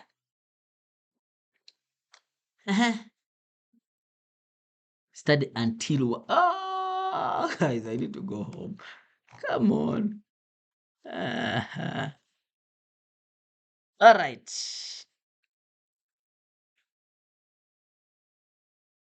They're saying what is part D? Let's look at part D. Remember, this is the outer layer. Remember, it forms the outer layer, which is called chorion. So the outer layer of the embryo is called chorion. So it means that part D is chorion. Simple. What is this fluid inside where the baby is kicking from? It's called amnion. What is this? What is this thing really? It's called the placenta. What is this thing really? It's called the umbilical cord. What is D? Now we know. Chorion. State two function of C. Now they're asking you the two functions of the amnion. Prevents dehydration, allows free movement. It is a shock absorber. So you talk about all that. Guys, this is the thing where students get wrong. They get wrong when they talk about amnion. Amnion is not responsible for nutrition. It's not for, it's, kids don't drink amnion, guys. It is, there is a lot of kids who always talk about amnion is for nutrition. You get zero. I'm telling you, zero with the eyes. Joking. So amnion, it is well stipulated. I don't want to go there because it's getting late now, but I don't want to go there. But it's well stipulated in our distinction material book that this is what you have. They are there. But that's function of placenta. They are there. Function of the amnion. We say that provides cushion against mechanical injury, prevents dehydration, keeps temperature almost constant, and then it allows free movement of the baby. It allows free movement, yeah? Yes, it allows free movement of the baby. Yes, allows the developing baby to move freely in the womb. That's it. They're saying that state two ways in which A functions in protecting the developing fetus. What is A? You come back and see what is A. Where is A? Oh, it acts as a barrier. Yes, it's a micro, it's a micro filter. Yes, it filters. Yes, it filters. Then it's microfilter. Then number two, so it filters basically. That's why we say that if the person, the mother is HIV positive, the baby may not be HIV positive if all precautions are what are being done. Yeah. So yeah. They say name two.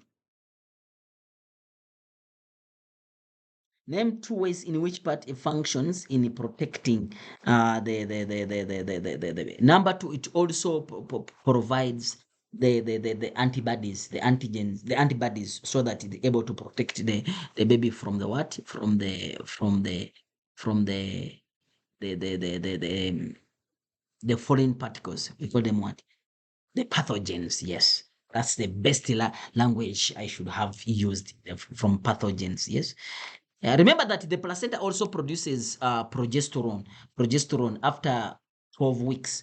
Then the corpus luteum is no longer working. It's now the placenta. They can ask you that question that on the menstrual cycle, and they ask you that what will happen if this is like it's no longer producing that. So, it is if it is no longer producing it's no longer producing progesterone, what will happen after 12 weeks? So they can ask you that. Describe how the nutrition of the fetus differs from that of, basically, that one of the fetus. In the humans, it uses the umbilical cord. You see, yes, it uses the umbilical cord, meaning that the nutrients are coming from the mother. While those ones of oviparous, they are not connected to the mother, so the nutrients come from the egg yolk. That's why it's called oviparous. Yes, oviparous. Calculate the percentage increase. So now we have seen it now. So I think 23, page 23. Page 23. I'll come back to that lastly. So now what I'm going to do is just terminologies. Then after that, I'm going to go talk about the graph for menstrual cycle. I'm going to scroll down. If I find a question interesting, then I tell you. Yes. Okay. Part of the skull that protect the brain, cranium. Homeostatic process whereby temperature is controlled in the body.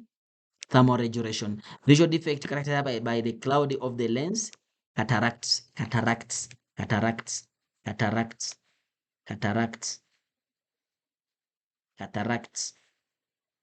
Hmm? Yes, this one. This is the cataracts we are talking about. Cataracts, cloud of the lens, becomes opaque, meaning that it cannot allow light to go through. All right. They're saying that the blood vessels that transport the oxygenated blood from the fetus towards the placenta, meaning it's away from the baby. So that is umbilical artery. You see, we said it away artery. Yes, so we talked about that. Then they are saying that the part of the brain that controls temperature, that is hypothalamus, the branch of the nervous system that is made up of peripheral nerve, spinal nerves and cranial nerves, that is peripheral nervous system. Finger-like projection that develop an outer membrane of the embryo, we say that is chorionic villi. Yes, we have talked about this. We have also done all of this. The hormone that regulates the amount of salt in the body, that is aldosterone. The fluid that that protect the developing fetus against mechanical injury. Fluid, that is amniotic fluid. The area of the retina that contains highest concentration of cones, that is yellow spot. Plant hormone that inhibits germination, abscisic acid, functional connection between two successive neurons, that is the synapse. A hormone that stimulates the puberty, that is puberty.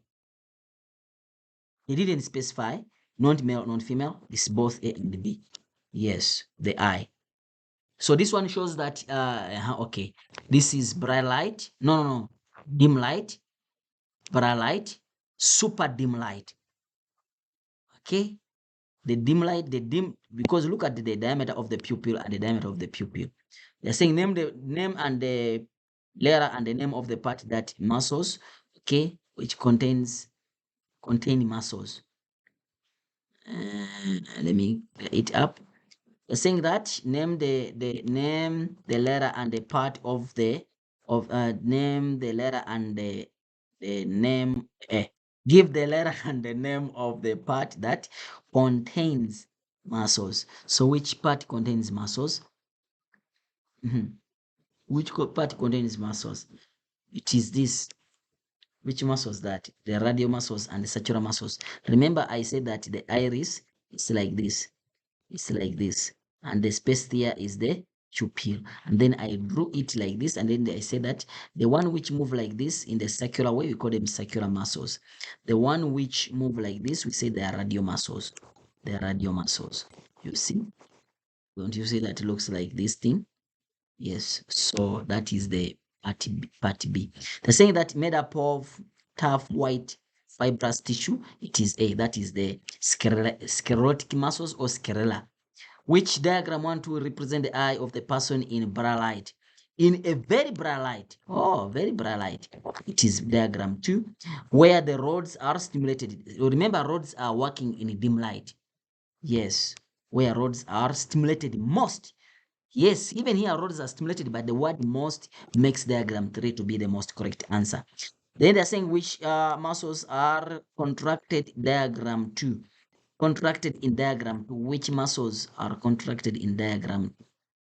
Remember, this is pupillary mechanism, and then this is bright light. In bright light, we don't mix them up. Radial muscles relax, circular muscles contract. So it means that circular muscles are the one which is contracting. Then relaxed in diagram 3. Diagram 3 is dim light. Remember, in dim light, we switch the lights off, and then we mix things up. So R with C, C with R, C with R. Meaning that what relaxes is the circular muscles. Again, it is circular muscles. So you guys will see how you answer these questions. The things are going to be easy for you guys. They're going to be easy for you. I promise you. The ear, I still need to start studying only the nerves and the function of, okay. Someone saying I knew. All right. I think it is time to start this. I think it's time to start this. Let me check, guys. Let me check. All right. It's almost there. Okay, let me just quote this and then I will start with it. Page 26. Page 26. Okay. This one is a Zobza. We have talked about the Zobza several times. The type of, okay, identify. This is a seminovesical, prostate gland, urethra, and then this is the testis. Okay, identify structure A. We have done. Give the function of D. D is urethra. To allow semens, yeah, transmit semen out of the male's reproductive structure. Yeah. So they take the semens into the vagina, okay? Full, actually not vagina, out of the female's reproductive structure. Mm. Because there are some people, yes, uh, they are not necessarily taking the sperms into the vagina. Maybe they are going to do these other methods of what? Reproduction. You understand? Yes. Whereby they take them into the test tubes and then the baby is developed from there. All right. We are saying that give 2 reasons why B is not considered to be endocrine. B, why is it? Because they have tubes. They have tubes. They secrete this the secretion where they are needed. Yes, you see these ones. They don't secrete the secretion into the bloodstream. Remember, endocrine, they have to secrete the secretion into the bloodstream. But here, there's no bloodstream. Then they're saying that name the type of gametogenesis this occurs in C because this is the male and the sperm, so it becomes spermatogenesis. Explain how the secretion of A and B improve in the chances of fertilization. A and B. We say that A provide nutrients. Someone is asking me, please do life science grade 11. Yes, grade 11, we are going to do it just maybe around 9 o'clock. Ne? Yes, 9 o'clock. Yeah, grade 11 is going to be done. Right, they're saying that name 2, explain how the secretion. Okay, we just talk about the function of this and the function of this. And then we say that this one provide nutrients which allow the sperms to move. Yes, nutrients. Yeah. So they give the sperm energy like the nutrients. And then this one, it tries to neutralize the acidic they provide alkaline fluid which neutralizes the acidity of the what? Of the vagina. So sperm A, hey guys, describe the structure B in fertilization. It contains what? It contains genetic information. It for inheritance. What is A? Is a chromosome. Explaining why the organelles in found in large quantities in C.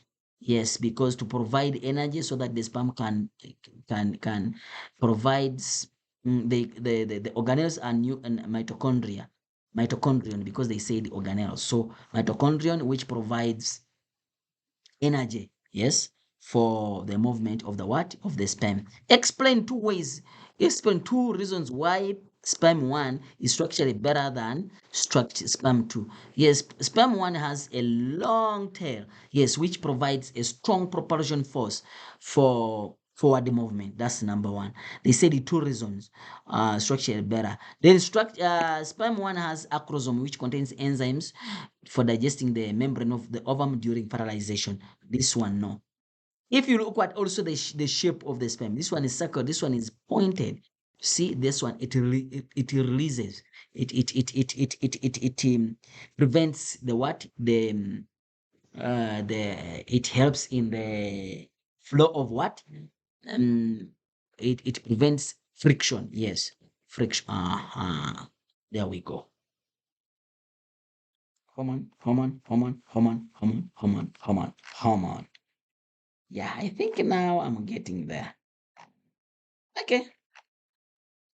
There we go. There we go. This is the question I wanted also. This is the question I wanted so that once I'm done with this, then I'm able to do the last tip. Okay, they're saying that hormones. You have hormone. Name 2 functions of hormone B. What is hormone B now? I need to know what is hormone B. Remember, when we go back to our menstrual cycle, ne? I told you that it is simple. It's simple. Where are you? It is simple to do the yes. Just draw a cross and then you say FSH flop, ne? Flop, flop, flop. Whereby this one works there, this one works there, this one works there, That one works there. So now when we come back to our question, if we did our flow like this, yes, we shall see that there is a hormone which works here, there is a hormone which works there. You see, we said flow. So we say this one, flow, this one piece here, meaning that this one works here, this one works here, this one works here, while this one works here. So it means that this hormone is LH. So now, since I know that it's LH, now I need to know the function of LH. The function of LH is to trigger ovulation. That's number one. Number two, your computer is going down, man.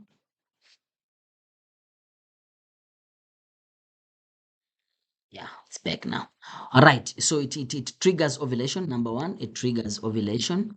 Yes. Number two, it changes the empty Graafian follicle to corpus luteum. So now we know the two function. Explain why the female is struggling to get pregnant. Explain why a female, who is struggling to get pregnant may be given pills containing hormone A. So basically, what is hormone A? Hormone A is follicle stimulating hormone because it increases immediately after the, you see? Yes, you see that I say that it works. You see, it works there. So is F flow. You see? Yes. So now it means that hormone A is the FSH. So if it's FSH, why? Why do we have to give a pill containing hormone A so that it to stimulate the development of the Graafian follicle, a hormone that stimulates the development of the Graafian follicle? Yes. So that now the ovum can be what? Produced. So will have her level of B constantly monitored. Why will the person who is having problems with the getting pregnant will have this hormone to be monitored? They will know that the moment that level that hormone is too high, so the chances of them to be fertilized are high. You understand? The chances of it to be fertilized, they are high. So that person, that's when you tell the person that go for Ye- yes, go for. Uh-huh. Yes, so that now because the moment the LH is too high. Remember, LH is for what? For triggering ovulation. So that if the level of LH is high, so the high chances that the ovum has been released or the ovum is gonna be released. Therefore, we can advise the person for to go for what? For for sex. All right, explain how this level of A on 0 to 5 differ in a pregnant person. Level of A from 0 to 5 differ from the pregnant person. Yes, it will be low. Why?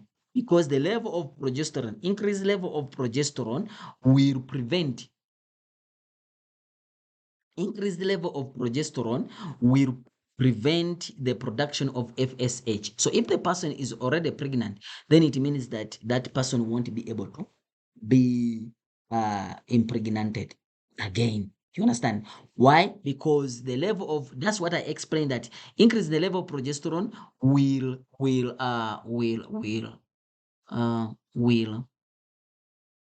inhibit the production of FSH so that there is no new ovum which is being produced. Describe the secretion of ovarian hormone and their role.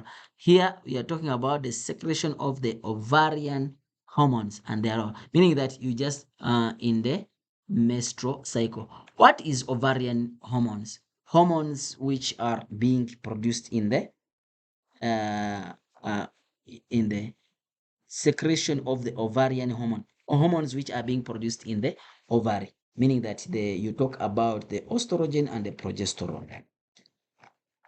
All right, homeostasis and okay, let me check. Guys, I'm not repeating that. I'm not repeating that. Maybe this one. I'm not repeating that. Maybe that one. Maybe that one. Maybe that one. Still have a lot of questions. Not repeating that. Yeah, maybe that one. Okay. Let me just talk about now this. Okay, let's just label what is A. It is tympanic membrane. What is D? It is round window. What is B? That is semicircular canals. What is C? That is cochlea. We have labeled them together. Let's go to describe the carbon dioxide. Okay, I'm gonna come back to that. They're saying that a reproductive strategy where young one receive nutrients through the placenta, that is viviparous, the duct that transport semens and urine outside the female's body, that's urethra. Then they're saying that the part of the nervous system that consists of cranial and spinal nerves, that is the peripheral nervous system, the form in which excess glucose is stored into the liver, that is glycogen. They are saying the structure that serves as microfilter during pregnancy, that is the placenta. That's why they say that what's the function of the placenta. The pigment layer of the eye that absorbs excess pressure, that is choroid. They're saying that the part of the neuron that plays a role in the speeding up the nerve impulse is transmitted, that is myelin sheath. I said not what? The part of the male reproductive structure that is temporarily stored sperms until they mature, that is epididymis. Epididymis. That is epididymis. All right. Process that produce four mature gametes in human from a single diploid cell, that is spermatogenesis, because this one produces four, but the three of them degenerate, only one matures, that is oogenesis. They are saying that, so the answer is B, which is spermatogenesis. Defense mechanism that protect the plant against herbivores. Defense mechanisms, it's both A and B.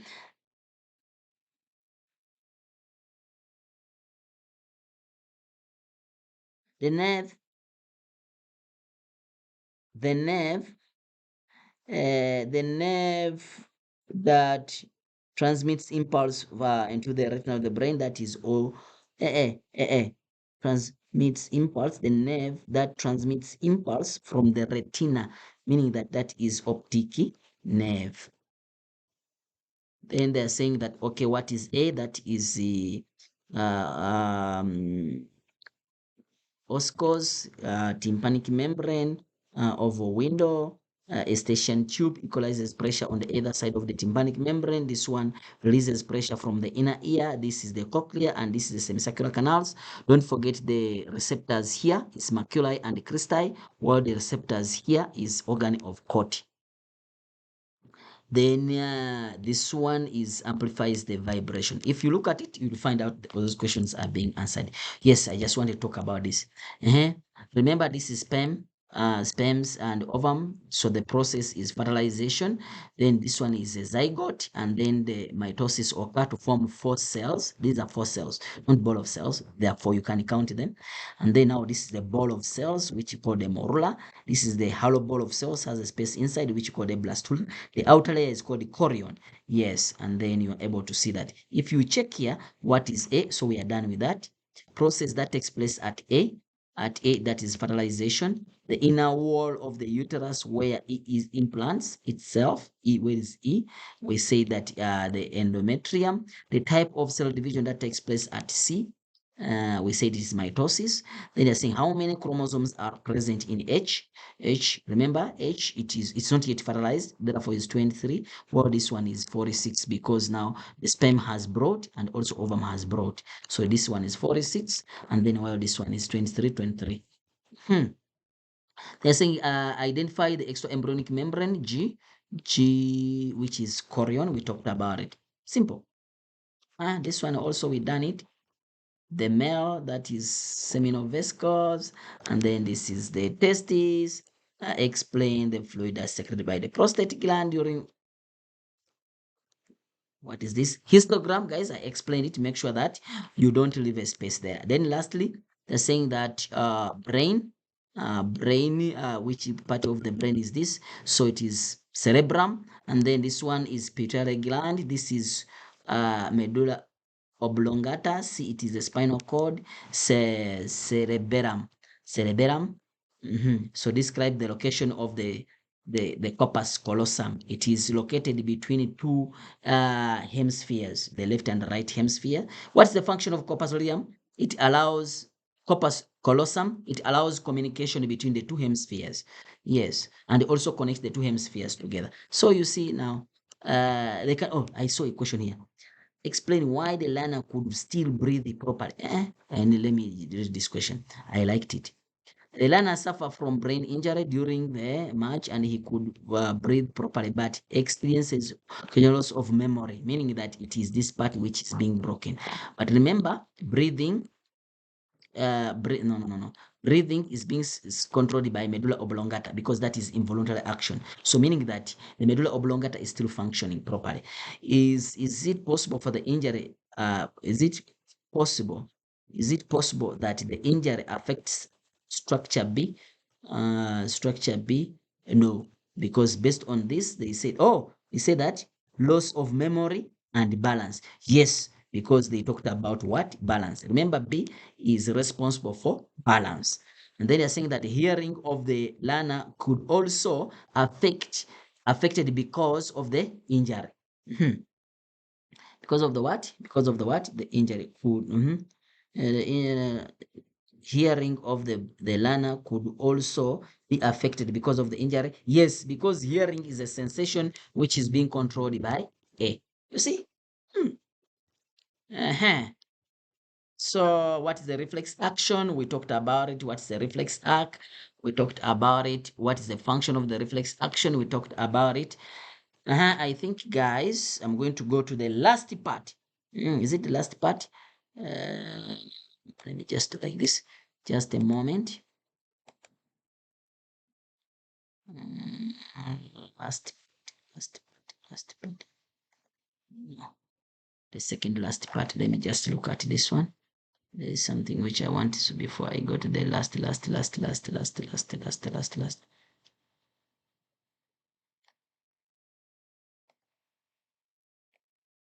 There's something which I want here.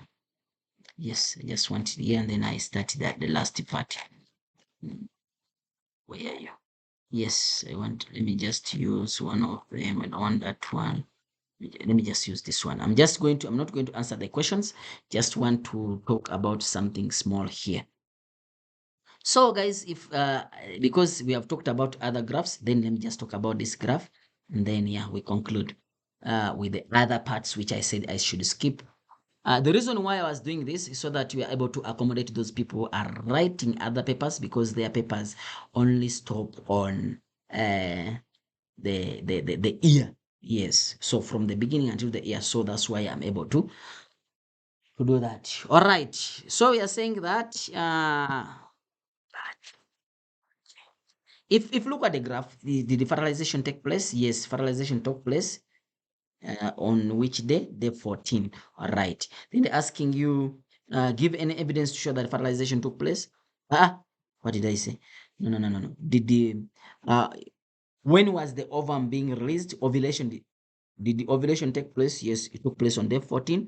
Any evidence? We see that the ovum is being released. There is a high level of LH, so it shows that the ovulation took place. So did the fertilization take place? No. Give a reason for your answer because of the degeneration of corpuscular and also decreasing of the level of what? Progesterone. Then sometimes we have here this thing also drops down because when you bring the question, sometimes only bring this, sometimes you bring this, sometimes you bring only the graph, or sometimes you bring only this. So did the fertilization take place here? No. Why? Because this one is degenerating.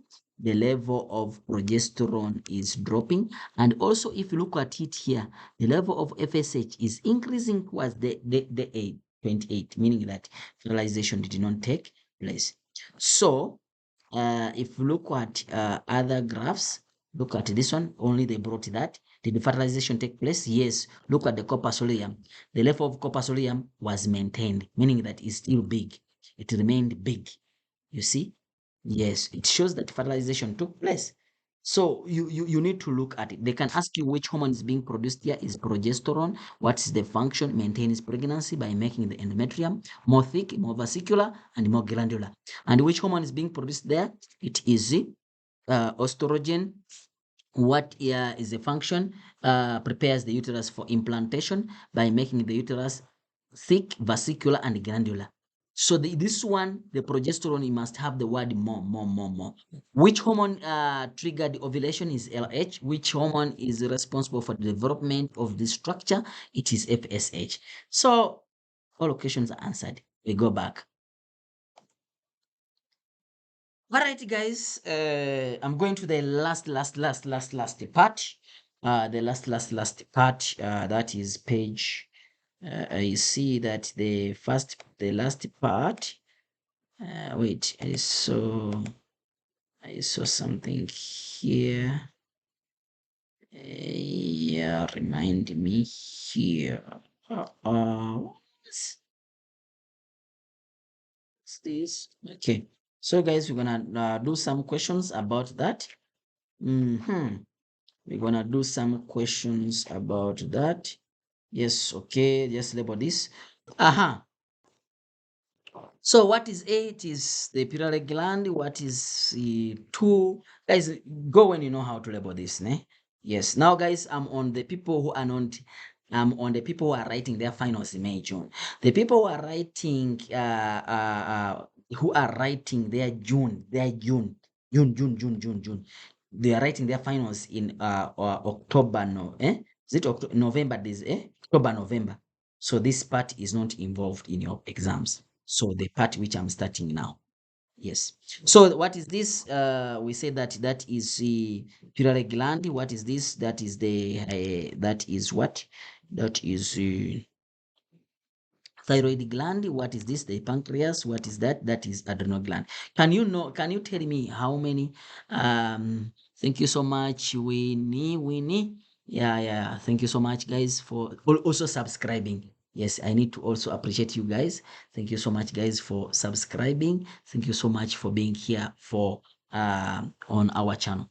All right. So we go and then we say that um we are saying that is the pituitary gland, that is thyroid gland. We can ask you the disorder which is as a result of the lack of iodine in the body. If you eat salt which is not iodized, so what is going to happen is going to end up having what you call you're going to end up having what we call goiter in Afrikaans. Goiter. Mhm. Right. So, um, guys, when you're going here, you need to know at least. Okay, let me say it. There's some negative feedback mechanism you cannot leave when you are going there. Number one, thyroid stimulating hormone, TSH, the negative feedback mechanism of then the glucose, then the thermoregulation, and carbon dioxide. So those glucose, thermoregulation, carbon dioxide. Yes. So we can bring any. Yes, we can bring any. We can bring any. So let's go to page 12. I saw page 12 on the question. I wrote page 12. I don't know what is there on page 12. What's there on page 12? Page 12, page 12. Oh, here's the skin. It's thermoregulation. So now they're asking you, they're saying that diagram below shows the part of the skin that involved in the thermoregulation. Remember, when you talk about thermoregulation, it has the sweat gland, the sweat duct, the sweat pore, then the sweat on top. So this is the blood capillaries, of which when you look at this, you need to look at this. Let me just show you so that I'm faster. Yes, these are the blood capillaries. When you see that the blood capillaries, the shunt is big, it means that the blood is passing down, meaning that this person is cold day. But if you look at them, they are big here, then it means that the person is what? Is under a hot day. Yes. So when we come back here, give two reasons why part A is classified as exocrine, because it has a duct. You see, it has a what? It has a duct. Yes, they are saying they describe the okay. It has a duct, and then they secrete the secretion outside the what? The skin, meaning that there is no blood which is involved in the transportation of the secretion. Describe the role of the skin receptor in thermoregulation. Basically, the skin is very important in detecting and changing the stimulus into a nerve impulse, yeah, which can be detected. Yes. Uh, Someone is saying something. Let me just check and see.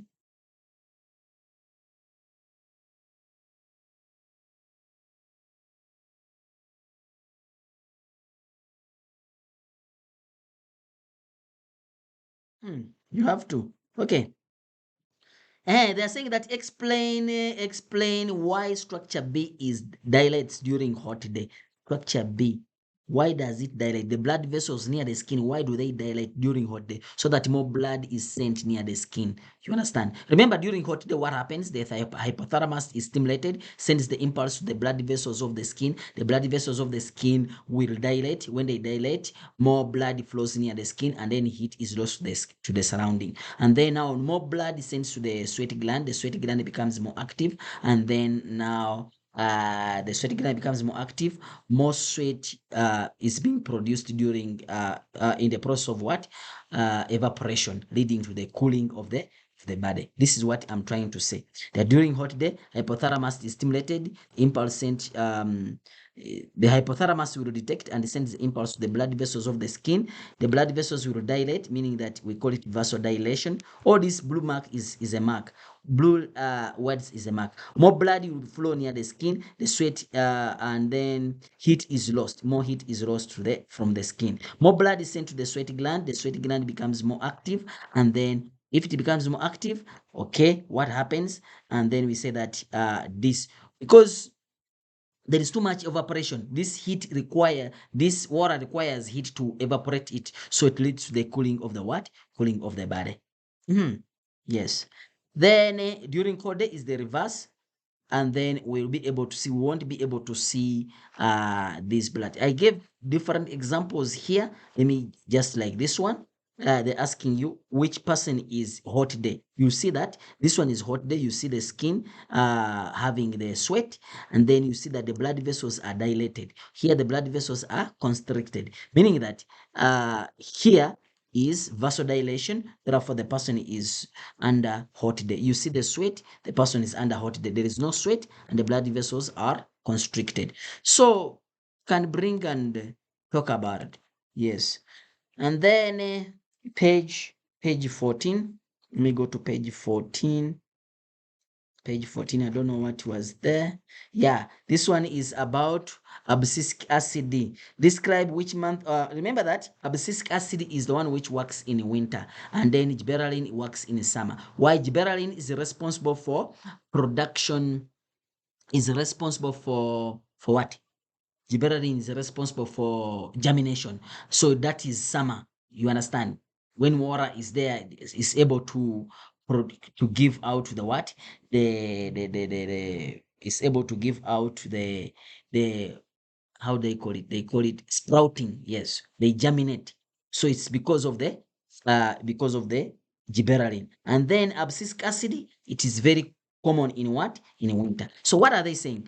During which month of the during which month was abscisic acid concentration lowest?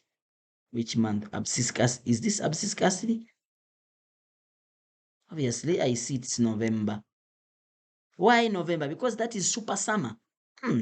Explain the trend of the graph. Here they're asking why is you tell us that it increases from March to May, and then from May to November it decreases. Give a reason. Because of dormancy in this is winter. This is winter period. You understand? So the seeds are supposed to be what? Dormant. Yes, during winter, so that there is less growth of these seeds due to lack of or shortage of water. So just one reason why dormancy in trees are why is one reason why do we have dormancy during winter? Did they talk about it here? What did they say? That the graph will show tree during the season, the tree species lose all the leaves in autumn and goes into a state of dormancy during winter. So now they're asking you, give one reason why there is dormancy in the tree during winter. Because there is limited water during winter. Therefore, it minimizes the amount of water which is being lost to the what? To the atmosphere, so that it's able to conserve. I'm seeing page 15. Describe page 15. What was on page 15? They're saying describe the secretion of adrenaline. Yeah, I explained this. So more will be sent to the sweat glands. How is adrenaline bringing? Page 23. Page 23. I want to add you some two questions, ne? Some two questions. Page 23, I think I explained it. Yes, I explained it, but what are they saying? Percentage increase. We said it's final minus initial divided by initial times 100. So that is it. Describe the negative feedback mechanism of thyroxine. Guys, I told you that when you do this, make sure that you do normal. And then when say it increase here, the last step here is decrease. And when they say decrease, the last step here is increase. Then you tell me the gland which is involved there, and the gland, which hormone does it produce. Then this one, the hormone, what's the function of that hormone, and then that is going to link back to that normal. So I explained this very well. So let me just get a question there so that I'm able to maybe give you the last highlight. Okay, there is another question here. Yeah, I said someone is asking me percentage decrease. In most cases, we say that it's still initial, final minus initial divided by initial. If the answer becomes negative, it is a percentage decrease. But, ne? The actual formula of it is, but I'm going to confuse you. Just to do divide by, okay, just do this, guys. Ne? I said it, a percentage decrease, just say divide by initial, say big minus small. Whether it's percentage increase or percentage decrease, it will give you the perfect answer. Big minus small. Yes. So what you have seen as big, put it there. If it was the initial, put it as initial. As small, if it was the final, put it as final. If it was, because percentage increase is final minus initial divided by final minus initial divided by initial. That is percentage increase. Percentage decrease is initial minus final divided by initial. So it's always initial, you divide. But if you look at it, you will see that what is big minus what is small times 100. You understand? You will get it, whether it's percentage increase or percentage what? Decrease. You will get it right. Yes. So Kensani, please make sure that you use the same what? The same method. Look at which figure is big, which figure is small. Big minus small divided by. And this percentage increase or decrease, it can go more than 100. It can be 200%. Yes, for example, if your initial is 2 and your final is 10, your initial is 2, your final is 10. So you're going to say final minus initial times final minus initial times 100. You'll see that your final is 10, your initial is 2. Yes, divide by 2. You see that this is 8 divided by 2. What is this? 8 times 100. What is this? This is 4. Is 4 times 100, which gives you 400. You see, percent. So it can be even more than what? It can be even more than what? 100. Yes. So if you get an answer which is bigger than that and then you get scared, don't be scared. Your answer is still correct. Okay, we go to this one. They're saying that they're saying that okay, now gland. This is gland B, which is the thyroid gland, and then this thyroid gland produces a hormone, which we don't know, and then the pituitary gland, okay, we don't know, and then you see a hormone, A. Thyroid gland, which gland is produced by a thyroid gland, is thyroxine. It's being detected maybe by the pituitary gland. Okay. And then pituitary gland will produce TSH, isn't it? Then it goes back to here. And then gland B is able to regulate whether it wants more or wants less. Name the type of interaction shown above. That's the negative feedback mechanism. Give gland B. Gland B, it's the thyroid gland. Hormone A. Hormone A is TSH because it is TSH. It's the thyroid gland. It is the pituitary gland which produces TSH. TSH goes to the thyroid gland because the hormone that stimulates the thyroid gland, TSH. So it means that A, it is a thyroid TSH, while C, it is thyroxine. Then they're saying hormone C is thyroxine, named the disorder resulting in B overstimulated. It is called hyperthyroidism. It is overstimulated. Overstimulated and becomes enlarged. Okay, that it named the disorder that resulted in B being overstimulated. So this is what they are looking for. This is what they are talking about. Yes, it's overstimulated and then leads to the enlargement of it. So this is it. You see, hyperthyroidism. You see, yes. So the neck is becomes the that big baba. They're saying that which and then the goiter is when there is lack of iodine. So if it is overstimulated, yes, overworking, then and due to lack of iodine, then definitely goiter will punch in as a condition. Yes. All right. Which hormone A B will be expected to be high in the blood when the person disorder above? Which hormone A or B?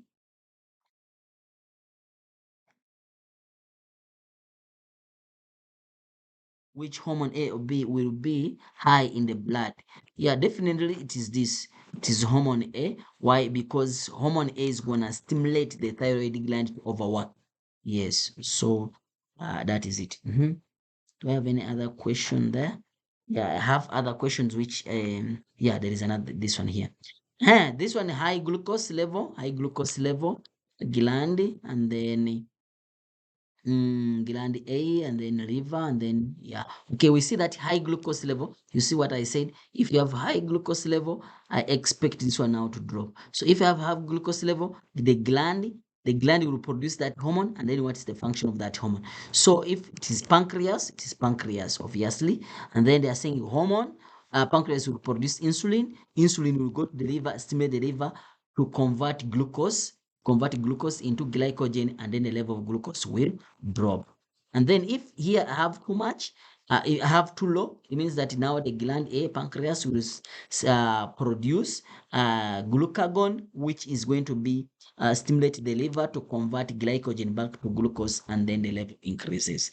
So basically that is it. They're saying what is gland A? Gland A, gland A, gland A, gland A. We said is pancreas. Hormone is C. Hormone C, it is hormone C. We said is glucagon. A certain disorder caused by the decrease in the production of B. So we say is diabetes mellitus. Diabetes mellitus. Okay. Explain how this affects the blood glucose level. Explain how this hormone B. Hormone B. Okay. Explain a disorder when there's decrease in the production of B. Explain. There will be increase in the blood glucose level, and then this person will suffer from what called the diabetes mellitus. Diabetes mellitus. Yes. Don't just say sugar diabetes. It's called diabetes mellitus. I told you that guys that is diabetes mellitus. We don't want those stories you usually say. We say it is diabetes mellitus. Diabetes mellitus. Yes. So the blood glucose level is the glucose level in the blood is going to increase due to less conversion of glucose into glycogen by the liver. Yes, and the person will suffer from diabetes.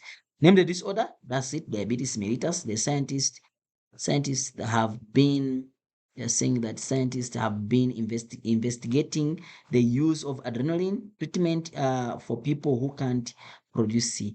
Explain why the treatment may work. Scientists have been investigating the use of adrenaline as person. Okay, all right. Meaning that remember that in the case of emergence, glycogen is converted back, is stimulated to be converted into glucose so that now the muscles can have enough glucose and they can fight. So you see that the adrenaline can work, it works like glucagon, you understand, so that it's able to be stimulated. It stimulated the liver so that now the glycogen can be converted into glucose. Someone saying 3.4. Which 3.4 now? There's some question which we have already answered. I don't see 3.4 here. Surely. Okay, thank you guys. More TC. You guys sometimes send me nice comments and they make me smile. Man. They make me smile, man. Yeah, ish, guys, I think that is it. No, wait, something. I want to show you this. I want to show you this. Just want to show you guys this. We have exhausted the questions I want. Explain. We explained all this. Name the hormone, which is it is auxins. Name the external stimulus at A. That is phototropism, that is light, and then this that is geotropism, so that is gravity. So, okay, there's something which I want. Ish. Where's my question, guys? Yeah.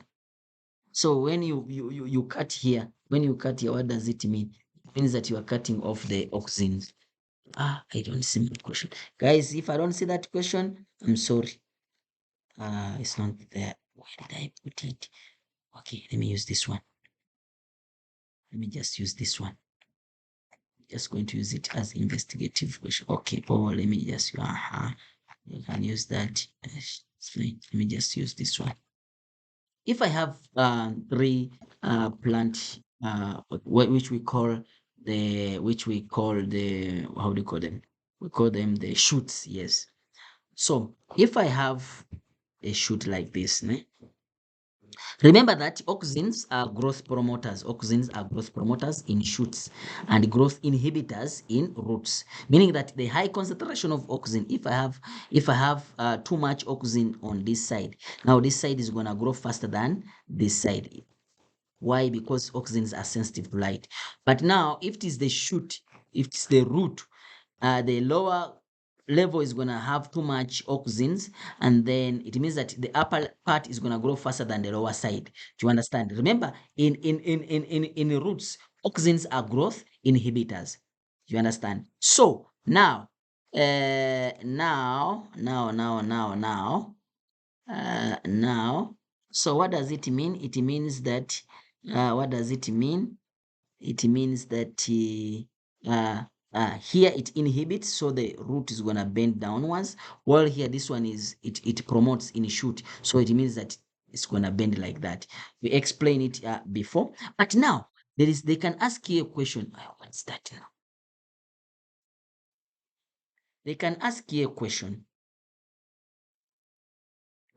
They can ask you a question.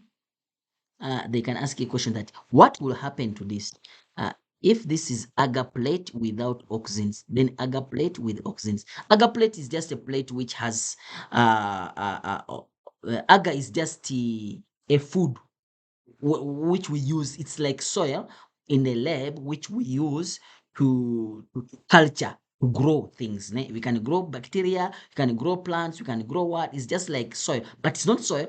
It's just a chemical nyana. Yes. So now, if I put agar plate, what will happen here? This one will not grow. This one, C, will not grow. This one will grow, but not that faster than this. But what if I put the agar plate there with the auxins there? It means that now this one will bend like this. It will bend. It means that now, my drawing, this side will have more auxins than this side. So it means that the side which has more auxins is gonna grow faster. So it means that this thing is gonna grow like this with your agar plate there. You see? So please make sure that you know what you the direction where you're supposed to go. I saw a message here, someone is saying, sir, do page 120. Hey guys, me now I'm done. I'm done, completely done. Completely done, Kensani. Completely done. I'm going to even to give you the what is 122? What is it all about? Which trophy they're asking you which type of tropism being illustrated in the diagram above. So you are putting this thing down, né? So what are they saying? That they're saying that A shows the upright port and then diagram B shows the port that is on the week after falling. Okay, the plant was exposed to uniform light from all direction before and after falling, meaning that light is gonna come like this. Yes. So if the light is coming from up, meaning that now this one is gonna bend going up, meaning that now the auxins will go on the dark side. And if they are on the dark side, then the dark side is gonna grow faster than the illuminated side. You understand? We just do like this. This one they are disturbing me with the WhatsApp. Good. Okay, so the dark side will grow faster than the illuminated side and then making the plant to grow straight. So now what are they saying? Which type of tropism which is being illustrated in B? This is ground.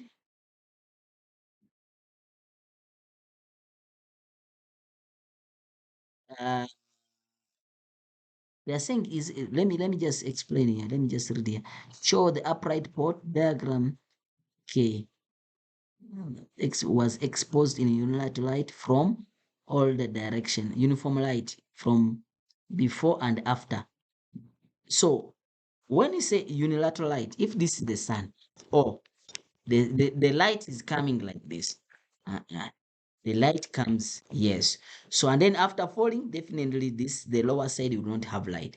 Then automatically it's gonna be phototropism. So it's bending to the source of what? The source of light. But still there, it is being helped by also by two things.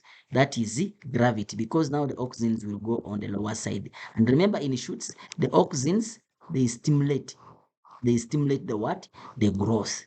You understand? So the lower side will grow. Even if the light is still striking straight, if they expose light everywhere, if they expose light everywhere, then it means that what made the auxins to go down is because of the gravity. Yes. So now they're saying that which type of tropism is illustrated in B?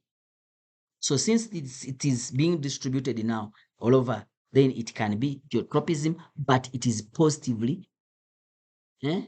It is negatively geotropic. Explain why the stem are bent upwards as a result of diagram B. Because now the auxins were pulled downwards. You understand? So the lower side grown it grew faster than the upper side, leading to the auxin, leading to the shoot to bend upwards. Then they are saying that explain why the advantage of the upward bending of the stem could have for the plant, so that it's able to receive enough sunlight. You understand? So when it bends now upwards, now it is able to receive enough sunlight as it is growing up. Because if it was still down, then the tree wouldn't have been what? Able to receive enough sunlight to carry out what? Photosynthesis. Explain how the root in diagram B would react. Explain how the root in diagram B, then the root in diagram B would have grown downwards. Why? Because auxins are always still they're gonna go down, but remember in the root it inhibits growth. Therefore, what is gonna happen? Then the root, the part which has no auxins is gonna grow faster than the part which has the what? The auxins, and then the root is gonna bend downwards. Eh, let me do a recall for you. Just guys, please know how to draw the structure of the sperm. The structure of the sperm. Is there anything which I've not talked about? Let me remember. Huh? I've not. I think I've talked about every. Let me check. Oh yeah, they just. Okay, let me just talk about it.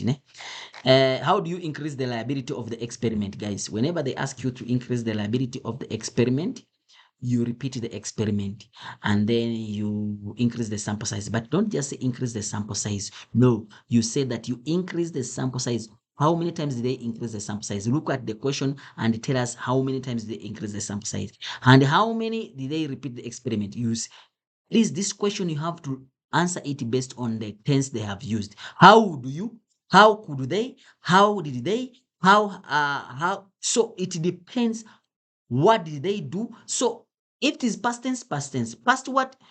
That there. That's the only place where we mark English. Then validity, you repeat the you do you use the things the same things used in the first experiment. It's the same thing used in the second experiment. Yes. For example, same type, same temperature, same individuals, maybe the same age, same gender, depending on what they have asked you. Uh-huh. Dependent variable, I explained it. Look at the graph. If you don't find it on the, on the table, if you don't find it, go back to the first statement. They'll say that the effect of this on this, you'll be able to get the answer from there. The effect of this on this. This has an influence on this. So the one which has the influence is the independent. The one which is being influenced is the dependent. Is there anything I've forgotten? No. Guys, good luck. Good luck. Aerial. Guys, people who are online, who are, if you have any question, you let me know. People who are online, thank you so much, guys, for joining us. And the people who are on Zoom, yeah, thank you so much, guys, for joining. I think I'm leaving now. I'm going home now. Unless you have a question, you can unmute and tell me. Georgie, let me see. Okay. Winnie, thank you so much. Unless you guys you have any question, but I'm just wishing you the best, guys. I wish you the best, and I know that you're gonna do it. Where's Tazia? Tazia, where's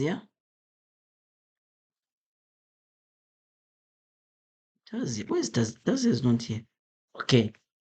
Zinhle, guys, Winnie, guys, in love, Susan, Masha, Rollins, Kensani, Erio, Lande, FC, Bianca, Lisa, Ndokozo, Guys, good luck.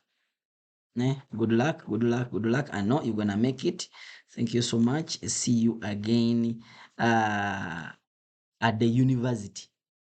See you again at the university. See you again, you guys who are preparing for your nursing. See you there. Yes.